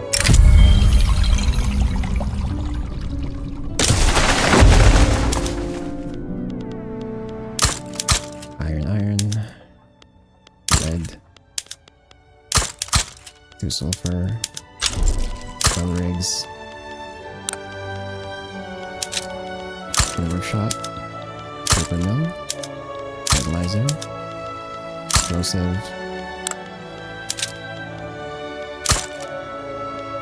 Rubber. Dye. Coal. Oops, that is unincorporated. Don't want to put that there. Iron. Lead. Sulfur. Oops, that was supposed to be 2 sulfur.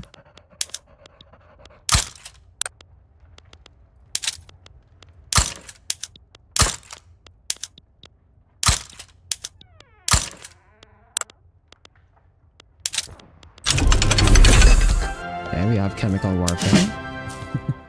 Not to put gas weapons on our enemies.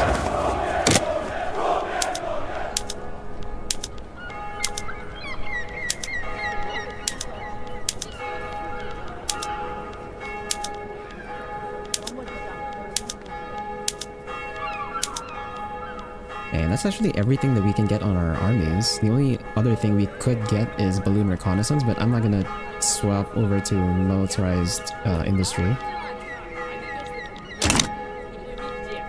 And oh no, here we go. We're approaching our debt limit again, but it's 1935.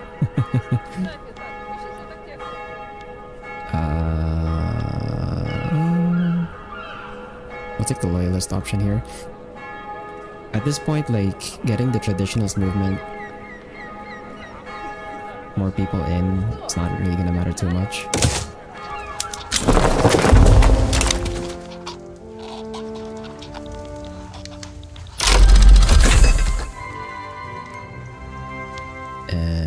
Okay, we have compression engine now. Let's actually go through our production methods. We can change some of these. Diesel engines, also our shipyards for whatever reason.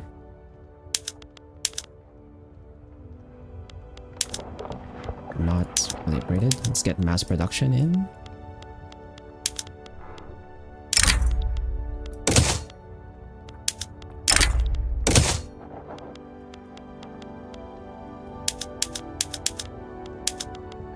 Diesel pumps. Diesel pumps on all of our mines. Oh my god, wait, that's gonna screw up my count because these it just boosts up the for the outputs. Oh no. Well, I guess like having these extra sulfur mines is like fine. They go up to like 80. Wait, no, we go up to like 100 on the sulfur. And the iron mines go up to, what is this, 70, 90? I guess I can just keep building like double still anyway, since sulfur is being used for like a lot of stuff, right? Because sulfur is used in the dyes, they're also used in the explosives, the paper mills, and the fertilizer plants. So like as I build more of this stuff, yeah, it's fine, I guess. I mean, we can just export the rest of it. It's not a big deal, actually.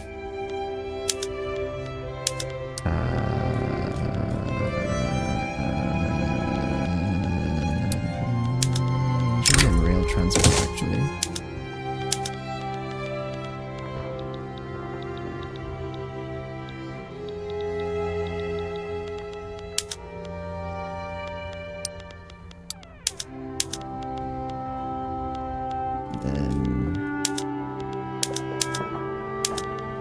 Right, I can't touch this one because this one's gonna affect the tree port over in Korea. The port though, why does it keep swapping to not modern port, man? Okay, nice. We can get all of our trains diesel trains. Should be publicly traded.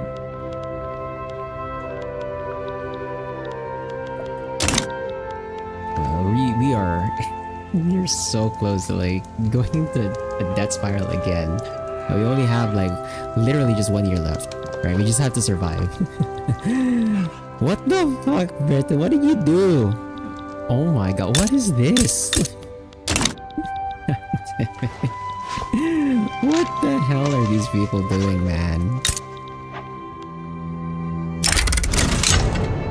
Okay, they will not accept. If I try to annex them, actually, The US, we could fight another war with the US, agreed? Arabia, although at this point, it's just really late. It's really late.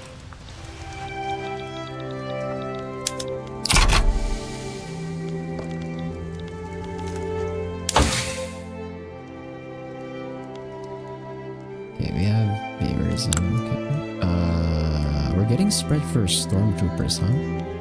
Interesting. So you can get stormtroopers, and then I guess we just research modern battle fleet tactics as the last thing, and then door rollers.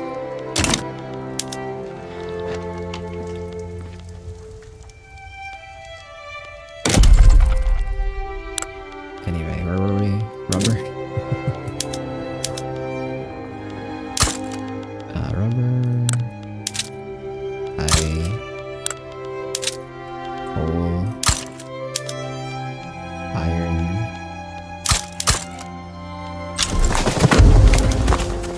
Lead. Sulfur. Oil rig. Light workshop.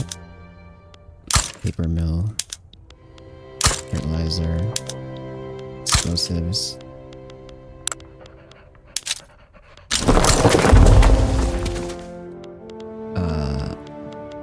I definitely need to like get used to the construction queue for like steel construction and for the next production method, because like I'm used to just iron frame, which like that's what we did like very early on in the game.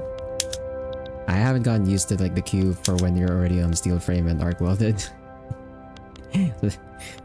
So sorry about that. We're gonna have to like familiarize myself with the ratios for this one. Where's the coal? Coal, iron, lead, sulfur, oil rig, workshop, paper mill, fertilizer, explosives,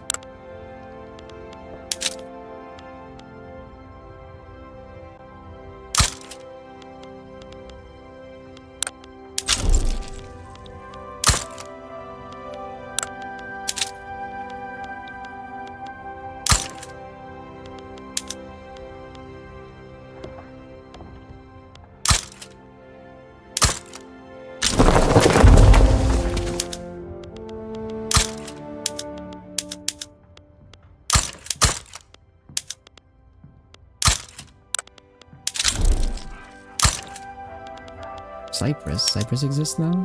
Okay.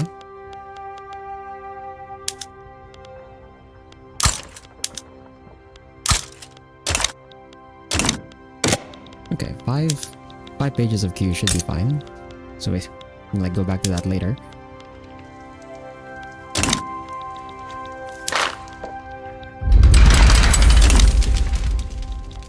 Oh, what is this? Do I have to send an army over there?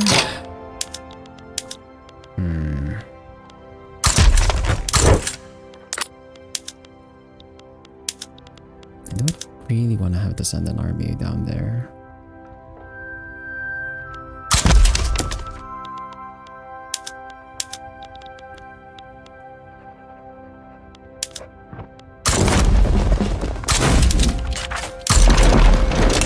This has a small stack, I guess.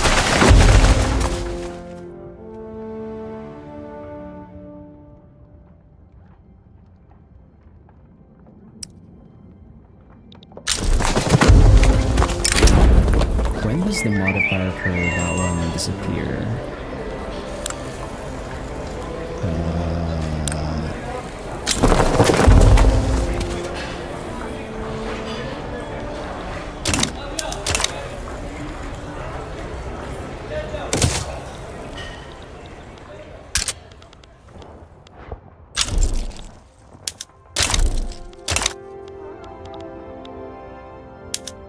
What the? I'm not gonna bother joining that war because that war is not even gonna fire because we have like literally like a month or so left in the game.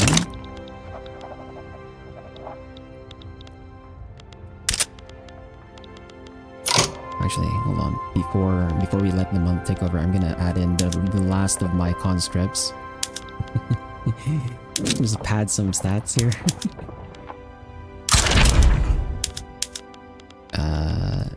Asia.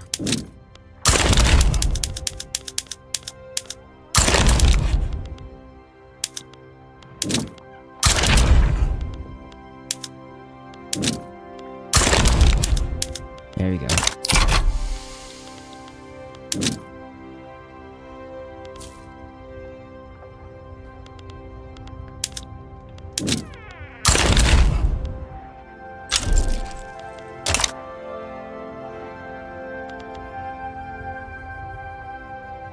Oh my god, it's so it's ticking up so slowly. And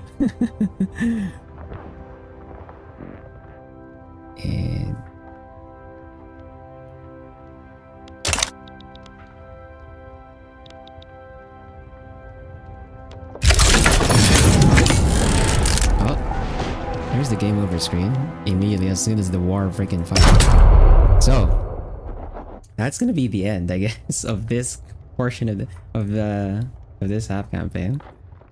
A lot of things went so bad towards like things went off the rail so quickly actually. But we did finish the game at number 1 GP. Our prestige, that's how it looks like. Our SOL went up pretty high. Our GDP, okay, so compared to like, you know, you watch like other people play this game, like you watch other Victory 3 content creators, like our GDP is actually very small. Part of that is probably because like we did not start constructing right at the beginning of the game because we had to get out of consumption taxes, and then on top of that we also had to avoid that situation towards the middle of the game where I was gonna debt spiral, and like the only way I could survive is if I did the debt exploit, which, you know, I could have done that and then just kept building, but then our GDP would look really weird because it would be like up and down, up and down, up and down the entire time. And also I just didn't want to do that. That's because like I don't want to have to do the death exploit and ride it all the way to the end of the game. I could have done that. I don't want to do that, so that's the thing. So we had to like go back and try and fix the economy and sort of just build up a reserve again. Or not really build up a reserve, but like just cancel out most of our deficit because we had like a lot of debt. And that was also the reason why we passed Social Security so late in the game. It was because that was what was causing our deficit to grow really big. Australia got action, so that's good. Finally. They were so useless even in EU4. It was like they only became useful in that last bit of the war. Other people play this game? Yeah, a lot of other people play this game, man. I'm not the only one who plays this game. Our population, we never actually beat China in population, unfortunately. The easiest way to do that would have been to just take China's land, but then when I realized like, oh, incorporating all of this would be like 21 years each, suddenly it was just not worth it. It was suddenly just not worth it. It would have been better to just like have them release multiple states and then protectorate all of those states. But yeah. And okay, I can kind of see why we had issues with our government. Because like half of our population, almost half of our population were just straight up laborers. So that was part of the reason why the trade unions were so strong politically. And then peasants. Excuse me. Okay, the peasants don't really have like political strength, so it was like not really an issue, but having the peasants be like, yeah, we did not really de-peasant as efficiently as I wanted to. That was another thing.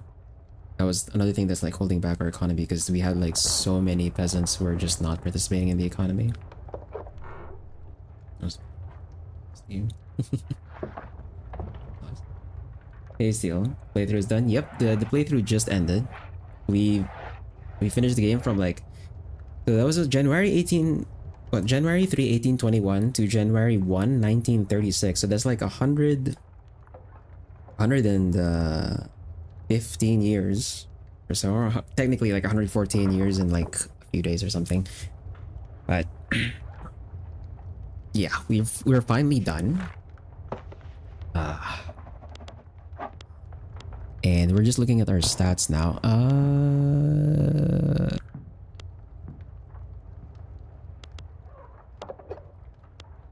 Our population, yeah, so the our Japanese and Bengali pops overtook our main pops, which are Filipino, but that's kind of expected considering how many freaking pops were in the Indian states that I took, and also we took most of Japan. So that kind of makes sense. Actually, let's... If I click continue on observer, surely this is not gonna unpause. Yeah, okay, this is not gonna pause. So, if you look at our stats, there we go. Did you leave the world in a better shape than before? I don't think so. I don't think so, actually. Okay, so let's just cancel the stuff on the outliner. So this is what the world looks like right now. So the Americas, you have this mess. We never really bothered to fix this.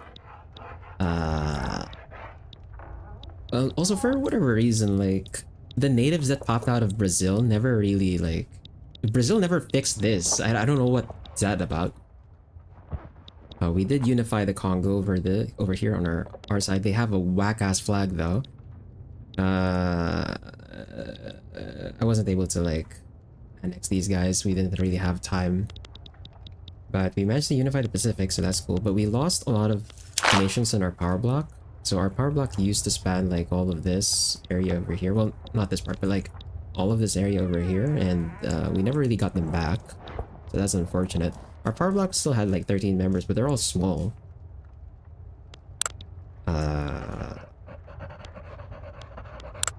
Yeah. But we were still like the #1 power block for pretty much most of the game, just by my own sheer size. In terms of our stats, so we have #1 GDP, 744 million GDP, which is like almost actually around about 200 million ahead of the next one, Hungary. But again, like compared to how other people play this game, I think this is actually pretty low. Because if I actually just kept constructing, and we're also like behind on our construction sectors, right? Like, we only have like 1,000 construction here, but like technically, well not technically, but like with other people's playthroughs, I typically see like 5,000, 4,000, like upwards of like 4,000 to like 8,000 construction by this point in the game. So we are so behind, actually. We are so behind on construction, actually. And like the construction pretty much correlates to the GDP. So if we had like that much construction, we definitely could have broken into the billions on GDP. So that was unfortunate. Our literacy rate though is pretty high. If anything, it's too high. Our literacy is like too high because we're generating so much innovation, but our cap is like not that high. Our cap was like 186, but then I swapped out of advanced research, so that was the one that was giving us an additional 20 innovation. We swapped out for vassalization. That gave me the enough authority so that we can give a charter to our new company, the Suez. But yeah, I was not really being efficient with the literacy because, you know, we're overcapping, right? I think I overbuilt the universities, but that's not a big deal. You kind of want universities anyway so that you have qualifications so that people don't have a hard time actually finding jobs. The problem was the government, the government, I was not building for a large chunk of the late game. I was just not building because I was like trying to keep our balance from like tipping to the defaulting zone so that I don't have to do the default exploit again. But ideally we would have kept constructing, and then because the government would be the one handling the peasanting, right? Since we didn't construct a lot of for a lot of the game, the private sector was just building in wherever, and the private sector doesn't really prioritize the peasanting the states. So even though the private sector was building and that was growing our GDP in somewhat, it was not really getting people employed. So that was not great. Any new games on the horizon? I'm thinking of playing the whatchamacallit? I'm thinking of playing the early access of Endless Legend 2, since you did buy it for Mace Bar, but I'm not gonna do it right away. I already have ideas on like where we're going to go for the next half campaign. So I think what I'll do is we'll go straight to EU4 and start the next half campaign, and then I'll go to Endless Legend 2 after we finish XCOM 2 is what I'm thinking of. Our SOL, oh, we actually made it to top 10 SOL, or like number 9. But considering, okay, we're the biggest nation that has an SOL in the top 10. Okay, so that's actually good. We managed to get our lower strata to middling, our middle strata is affluent, and our upper strata is like insanely rich. Wow, okay, that our standard of living is actually pretty high towards the end there, so that's pretty cool. Population, again, like we didn't really get as much population or ahead of China in population, but it's China. It's pretty hard to like beat them on population unless we take states from them, but again, that's like not worth it. But we were able to at least compete because of all of the immigration we were getting, since we did those we set it up so that we can just accept immigration despite the fact that we have migration controls on.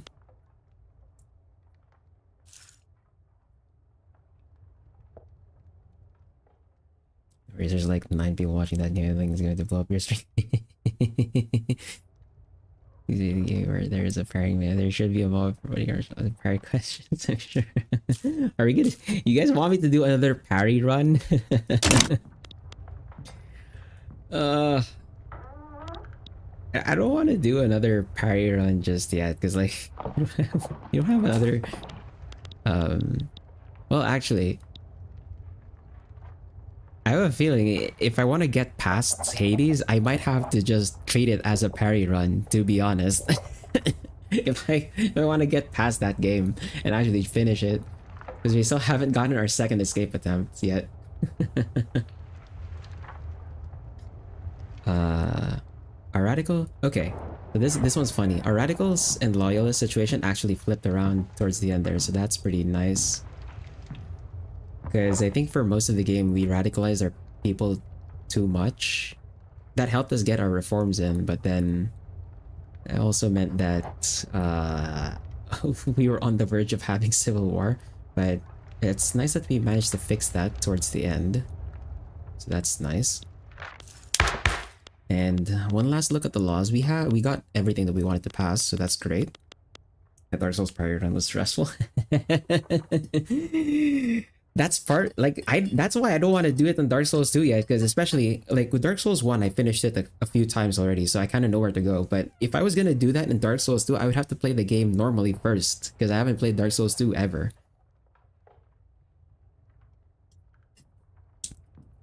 So I don't know if and when I'm gonna do like a parry run in Dark Souls 2.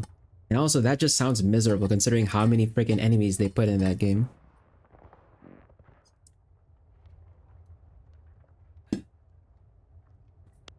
But yeah, our laws. What do you guys think of our laws? I think we're pretty like for a nation in 1936. I think our government actually looks like it belongs in the in the 20th century.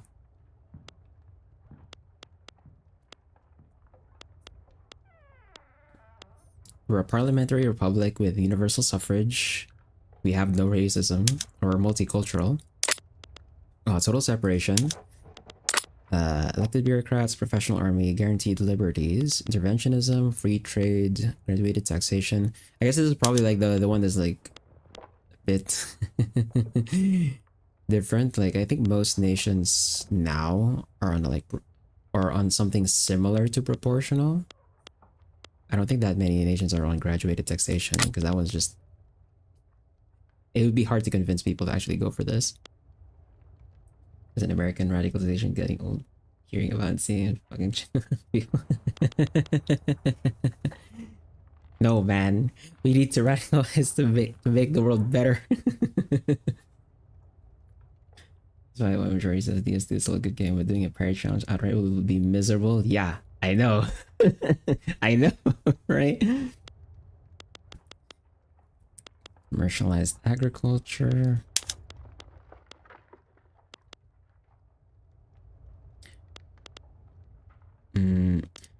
That's another thing too, is like I did not.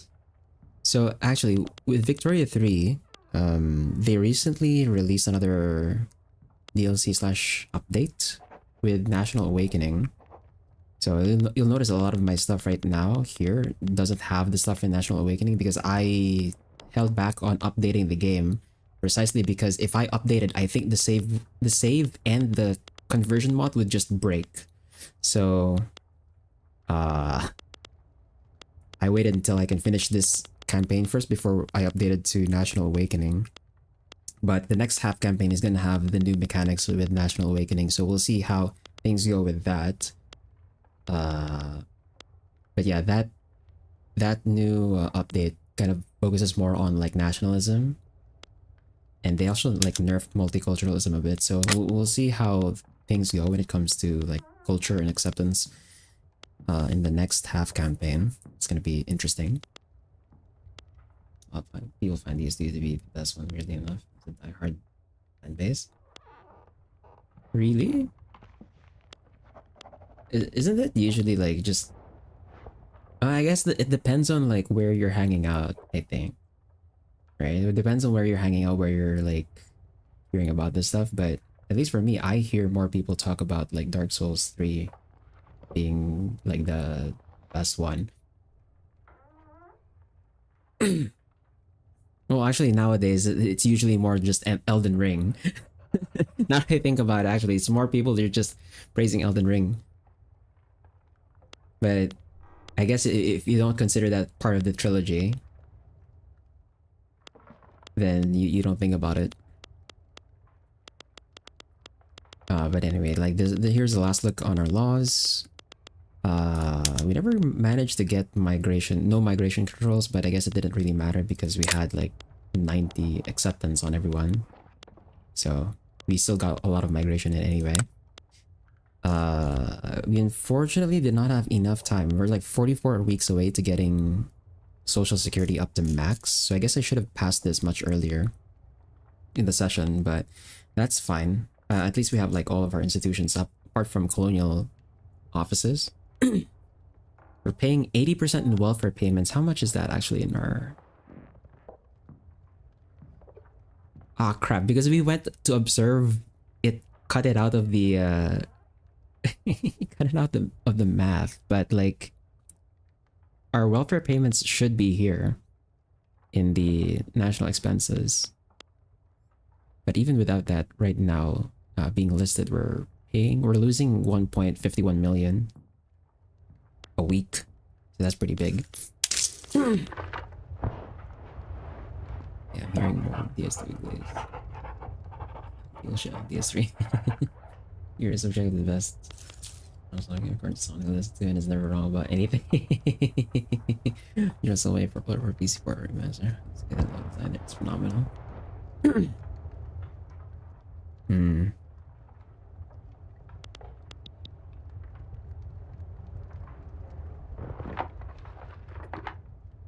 I haven't really like looked into the other games in the Soulsborne collection,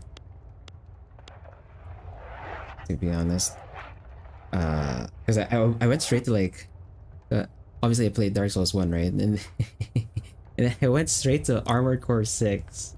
So because like I don't know, Armored Core 6 was just like cooler to me, I think. But that also might just be because like I was coming off from me and my friends playing Gundam Evolution.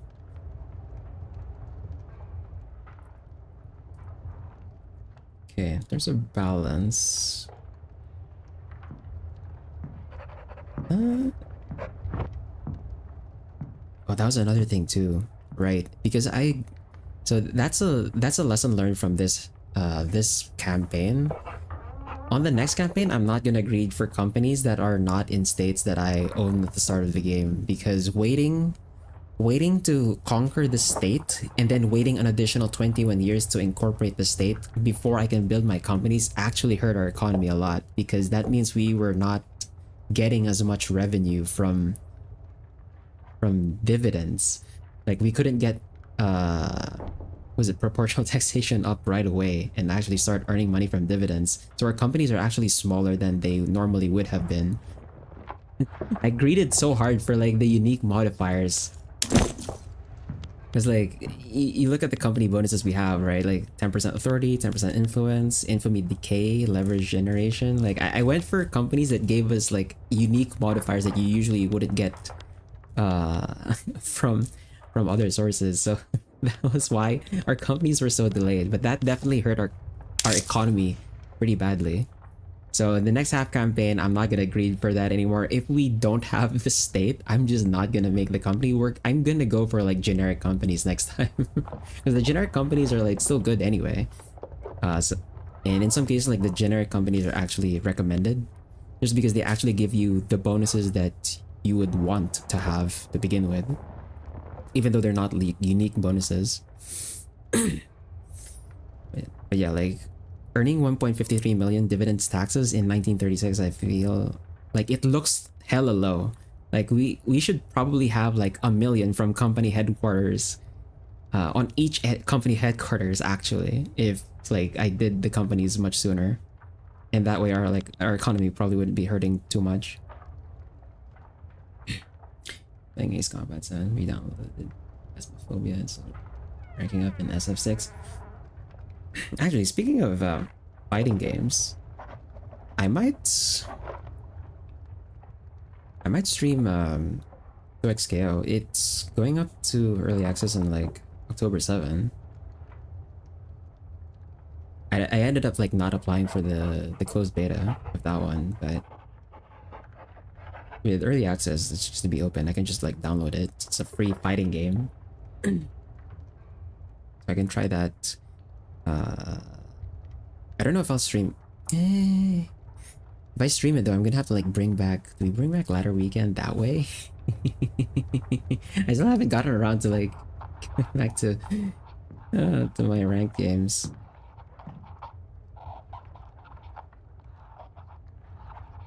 Diplomatic tax, income, some of our expenses. Right, I forgot. Wait, I should have downsized my government admin. We have like so much government admin actually. So I know we had yeah, we had so many levels of government admin in East Bengal. That was definitely like we could definitely downsize that, because we don't need an overhead of like 2,639. That's insane. Same with Bombay and Suzhou. Like an overhead on our government admin should only be like in the 2 digits range, not, you know, in the hundreds. That's an insane amount.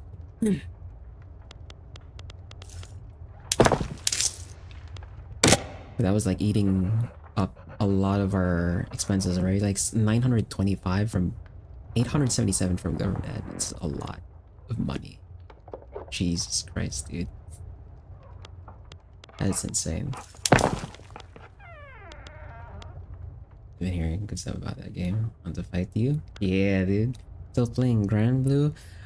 I haven't gotten back, man. I haven't gotten back. This is the funny thing too. Is like my friend gifted me a freaking leverless controller, and like I actually got some games in with that, but I never haven't gotten back yet. I really should, especially since I have a leverless controller now too. I'll try and get back into it. Then like once I get some more practice in, then maybe I can start bringing back ladder weekend. But yeah, like ladder weekend I feel like it's really just better to have it as a recording rather than a stream, for now at least. You're afraid to play ranked in any game nowadays. You know, that's fine. You know, that's understandable. Because it's definitely like a lot of time investment, especially if like you're actually trying to improve and like climb the ranks. It's definitely a lot of time investment for like any game, really, if you want to like rank up.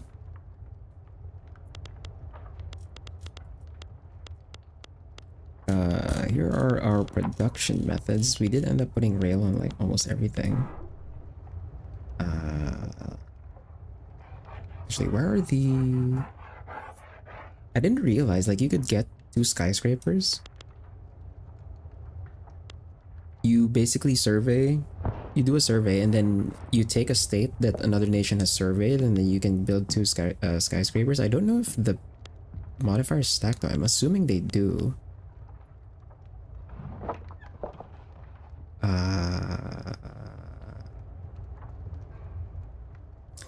Oh, actually they do. Yeah, we have the 10. Nice. We actually... it actually does stack. So we should have... Wait, that means we actually should have like 100% trade capacity, unless this is local. I'm guessing this is local, right? 50% trade advantage.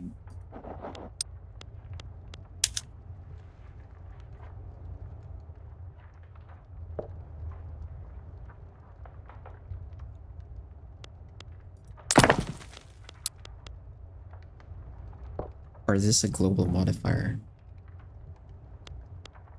But either way, we got those 2 skyscrapers. Then we have both of the canals. I was worried that the Suez Canal would have a hard time hiring, but it actually managed to hire up, so that's good.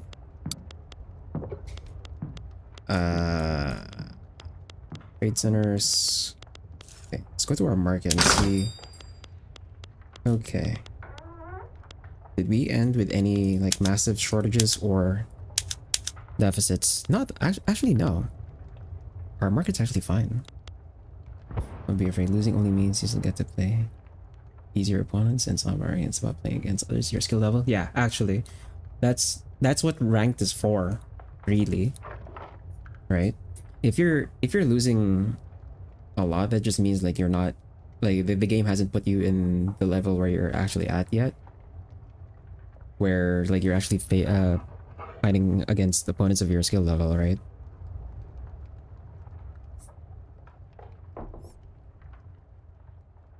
Like that's really the point of ranked, so that you're actually having even matches with people of your skill. And if you're climbing really fast, that means like you're just you're just better than who you're getting put up against.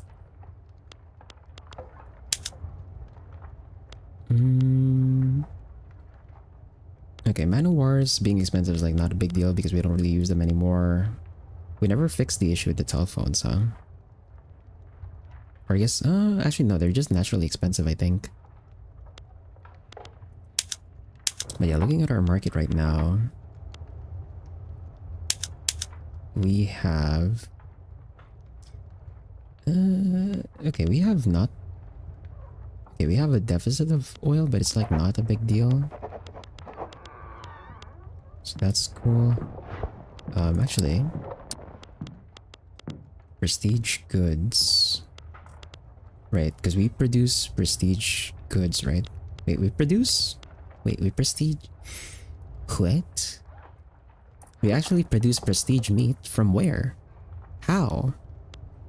How are we producing prime meat? We don't have a company that produces prime meat. What the f...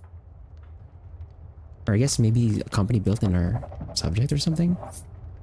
We got designer clothes. We're actually the #1 prestige. Right, I forgot. We should show that through prestige. So, through prestige, we are... Okay, we ended as the #1 producer of tanks, airplanes, radios, merchant marine, porcelain, luxury clothes, steamers, silk, explosives, ammunition, steel, glass, #2 in telephones, #1 in hardwood, #2 in engines, #1 in liquor, #2 in luxury furniture, #1 in wood, #2 in dye, #1 in iron, #2 in tea, #2 in small arms, #2 in artillery, #3 in ironclads, #2 in paper, #1 in opium, #2 in fish, #2 in sulfur, #3 in oil, #3 in tools, groceries, clothes, furniture, fabric, lead, and fertilizer. And of those, we are producing Swift Merchant Marine, so that's the Prestige Merchant Marine. Our porcelain is also Satsuma Ware. Our silk is Sucho Silk. And then we are producing #1 producer of designer clothes and #1 producer of pure opium. So that's pretty cool. Nice. And then in terms of our trade on the world market, let's see how we compare on the world market, right? I got the reason I've been ranking up, but I went to losing and the ranking that happens. It's fun. Yeah, like, yeah, sometimes you just gotta have that mindset sometimes, because like other people like tend to get way too salty about it, right?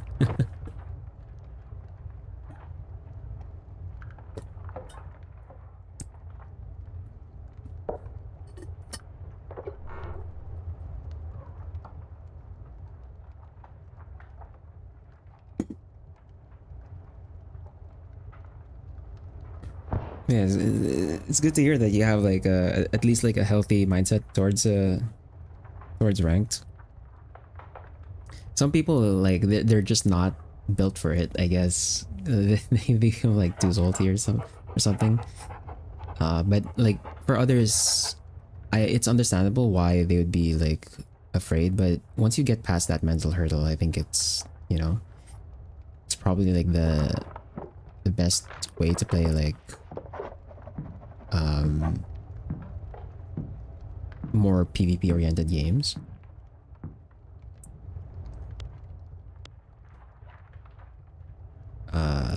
Yeah, in terms of the world market, we're actually the #1 importer of goods. We're importing like 92 or 90.2 thousand in quantity goods. But we are the #2 exporter at 113k.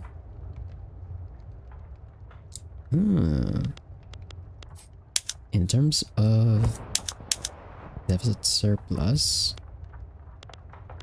where are we?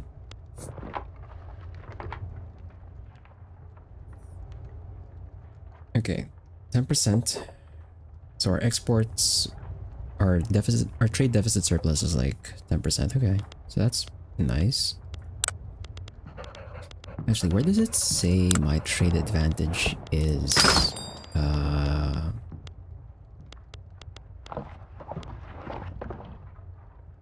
I guess I have to just go to a good and then see my trade advantage there, or where would I see it?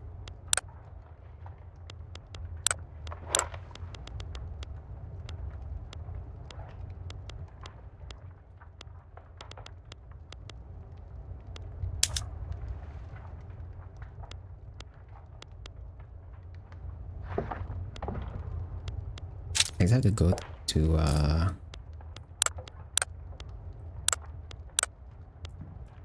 not here. Where would I see my trade advantage? Man, I want to see my trade advantage. Oh well. Maybe this is Zangief on the wrong. We're both gross, but the damage difference is insane. You gotta get those you gotta go get those medals, man. I think doesn't Manon have like better damage at like four or five medals? No, I guess that's the hard part, right? You have to get medals. You gotta win Oki, man. You gotta win neutral and then get like good Oki. Good guesses on your wake ups. Yeah, what other stats we want to look at? We go to our companies. Yeah, like I mentioned earlier, if I actually established my companies much sooner in the game, I think our companies would be like far higher. If you look at this company from Hungary, it's like 1.75 million. If you look at when this was established, oops. Look at when this company was established. Does it not say the okay, 1845. It was established like we started the game in 1821. So they established this company in like 24 years into the game. It is by far the most profitable company in the world. You look at the American Fabric Fellowship. This one was established 1824. Okay, this one was established even earlier, right? And it's the second most profitable company, right? So yeah, lesson learned. Just don't greed for companies that aren't in your starting states to begin with, especially you have the company slot already. Like our companies would have earned like so much more money, I think, if we actually established them much sooner.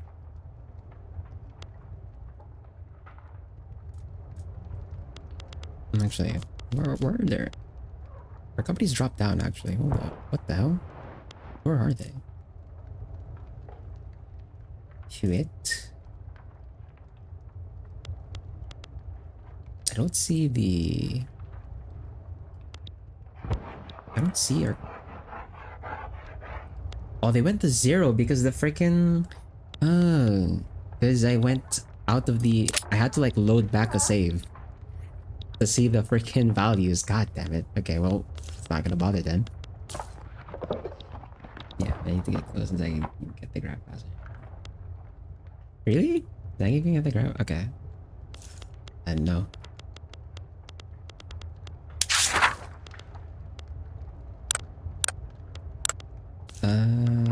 Technology. Okay, in terms of technology, yeah, we were behind on arc welding. We actually had like, okay, so we had 5 technologies we haven't researched yet, but we filled out our society tab completely.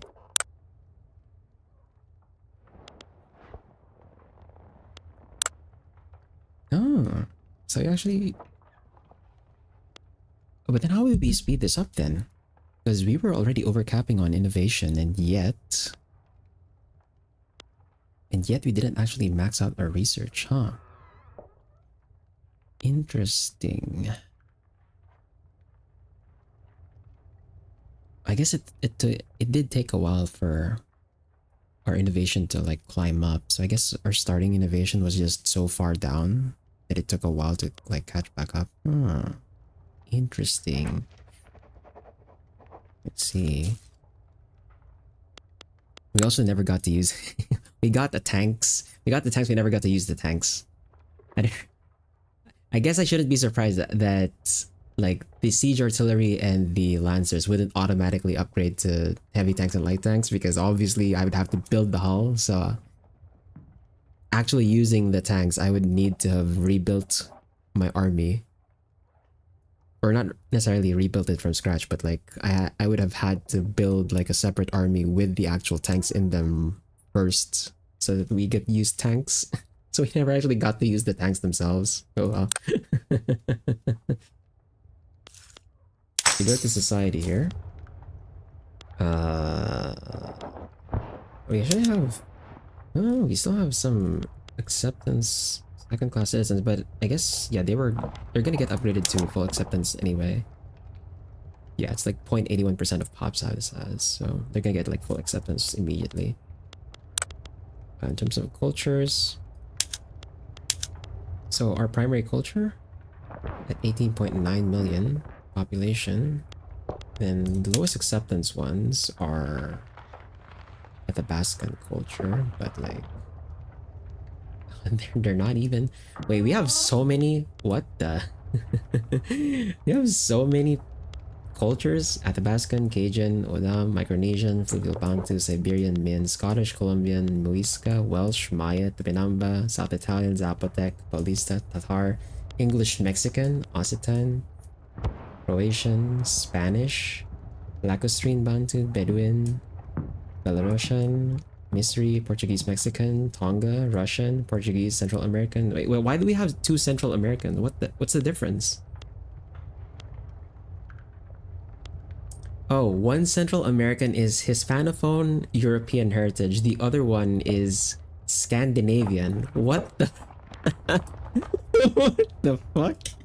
And we have French, Bakongo, Kru, Kavango Bantu, Latvian, Serbian, North German, Bosniak, Gaelic, Greater German. What? Wait, there's a North German and Greater German? What the? Isn't it just North German and South German? What the hell? Where are you from? We got Finnish, Estonian, Dula, Songhai, Maasai, Norwegian, Caribbean, Danish, Malagasy, Brazilian, Lunda, Buryat, Yoruba, Makua, Anglo-Canadian, Nawa, Platanean, Mande, Czech, Irish, Fang, Luba, Oromo, Fon, English, Brazilian, Shona, Ainu, Nepali, Kikuyu, Guarani, South German, Greek, Tarascan, Tuareg, Senufo, Yao, Kashmiri, Fulbe, Paganda, Bambara, Wolof, Hawaiian, Polish, Mazig, Circassian, Edo, Mongo, Pahari, Mexican, English, Igbo, Punjabi, Luo, Andalusian, Swahili, Mosi, Telugu, Oriya, Polynesian, Maghrebi, Mixtec, Mongol, Hausa, Rajput, Chuang, Akan, Manchu, Malayalam, Hindustani, Gujarati, Tamil, Korean, Aymara, Bihari, Sinhala, Melanesian, Kannada, Kamarupan, Marathi, Han, Japanese, Bengali, Karen. There's what? They are of Southeastern Burmese. Oh, so they're from. Oh, okay. Kachin, Mon, Shan, Lao, Khmer, Manipuri, Burmese, Thai, Vietnamese, Moro, Cham, Bornean, Moluccan, Malay, Sumatran, Javan, Filipino. Okay, wow, that's a lot of. That is a lot of cultures. That is the power of having multiculturalism, total separation, and just a lot of migration attraction. I guess we just get like a mixture of so many different people. There's a lesser German. I don't know. I don't know in the game, but so apparently there is a Greater German. Like if you look at the map, there's only North German and South German here. I don't know where the Greater German came from. Actually, let's select this. Where? Homelands. Oh, they're from the Baltics. What the? What? They're from here. They're from the Teutonic Order in Riga, and like Estonia, like the places that live. They're from the Baltic zone. What the hell? What? Okay. Interesting. If we go to religions, I'm guessing we also have, yup, we have a lot of religions as well. We have a mix of religions. So our state religion is Hindu, but like that doesn't really matter too much since we had total separation.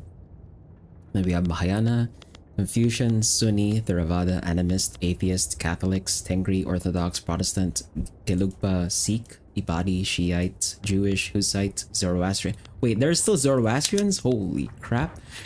There are still Zoroastrians in the world? What the? There are 70 of them in Eastern New Guinea. What the hell?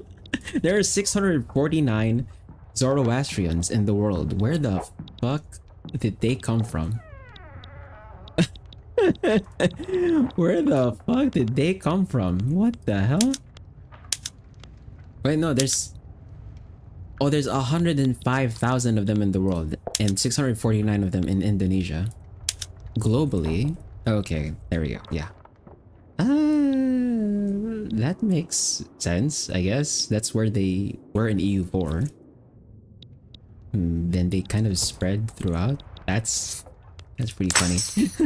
Yeah, there's still Zoroastrians in the world. Holy crap. And then if you look at our splits. So of our 212 million pops, 183 of them are lower strata. 28.1 are middle strata, and then 1.14 million are the upper class. Okay. And yeah, so here's the rest of our stats, I guess. So great powers, number 1. Our prestige is actually, if you look at our country rank, so we have a prestige of 9,863. The British overtook Hungary. Okay. So the British overtook Hungary. They're at 4,654. The Hungarians are at 3,703. The Italians are at 3,526. The Americans are at 2,755. Illinois is at 2,055. And Australia is at 1,920. The only major power is Grand Colombia at 1,342, and then everyone else is either a minor power or insignificant or whatever. Actually, how many... So with my settings on the recognition journal entry, of the nations at the start of the game, 22 managed to... Actually, no, 23, including us, right? So 23 nations managed to get recognized. So that's me, the British, Hungary, Italy, United States, Illinois, Australia, Grand Colombia, Santo Domingo, Malayan Southern Africa Trade Company, Argentina, Japan, Lombardia, Westphalia, Kilwa, British Senegal, Indonesian Congo, Ryazan, Dortmund, Luxembourg, Strasbourg, Norway, and Silesia all managed to become recognized. So I'd say the having everyone start as unrecognized is actually pretty nice. And despite that limitation of like having just 5 great powers after, you know, the first five nations managed to get the easy recognition, I'd say this is like a good number for actually getting enough people recognized. I'm thinking for the next half campaign, I'm gonna add in a second custom journal entry, which makes it so that nations can get unrecognized. Although I'll have to think about like how I'm gonna break the condition. But considering that 22 nations managed to actually get recognized, and then some of them did drop off, I might just cut it down to like maybe if their country rank is falls below like 20, because obviously like these nations down here, like they're recognized, but they're like down here in like 20 plus. They should get unrecognized, I think.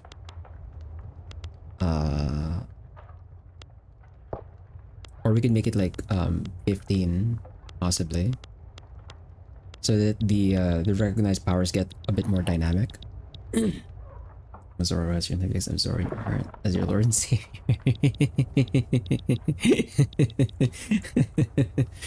I actually never watched the I only remember like the Zorro cartoon. I think there's a live action of that, right? I don't remember ever seeing the live action one, but I think there's a live action one, right?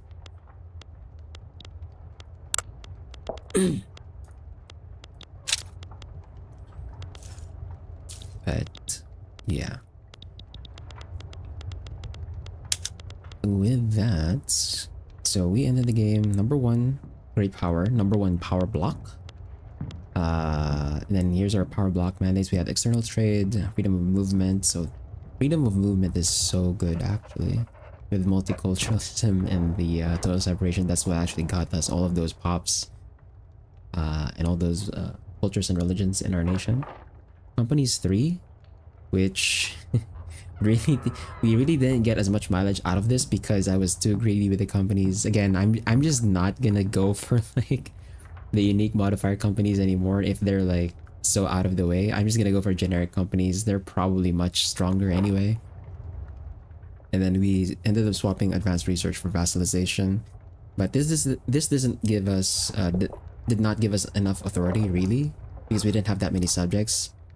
I think I should have just been more aggressive with getting the members in the block by just, you know, getting more nations as my subject instead of like diplomatically getting them, because they just leave. Like Illinois and Argentina ended up leaving, Grand Colombia ended up leaving as well. So we never actually got our block to be big again, even though they left for the 2000s. It's a pretty dope movie.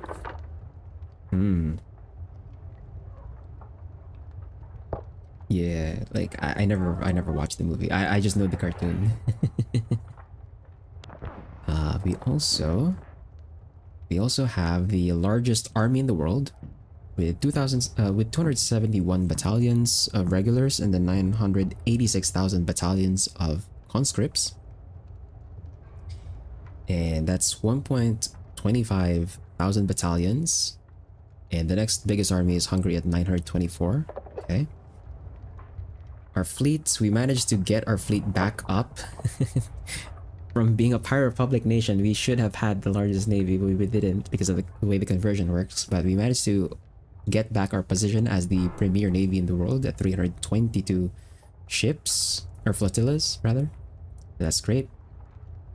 And then again, our GDP 744 million, which again for like this amount of time, we should actually have like GDP in the billions.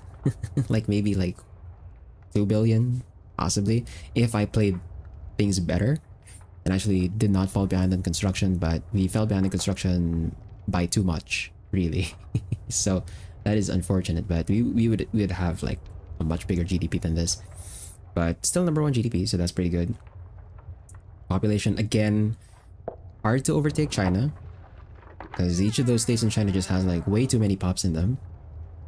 Number 23 in literacy at 77.4, but again, like this is just, we overcapped on innovation, so we don't really need this much literacy, but it's nice to look at, I guess.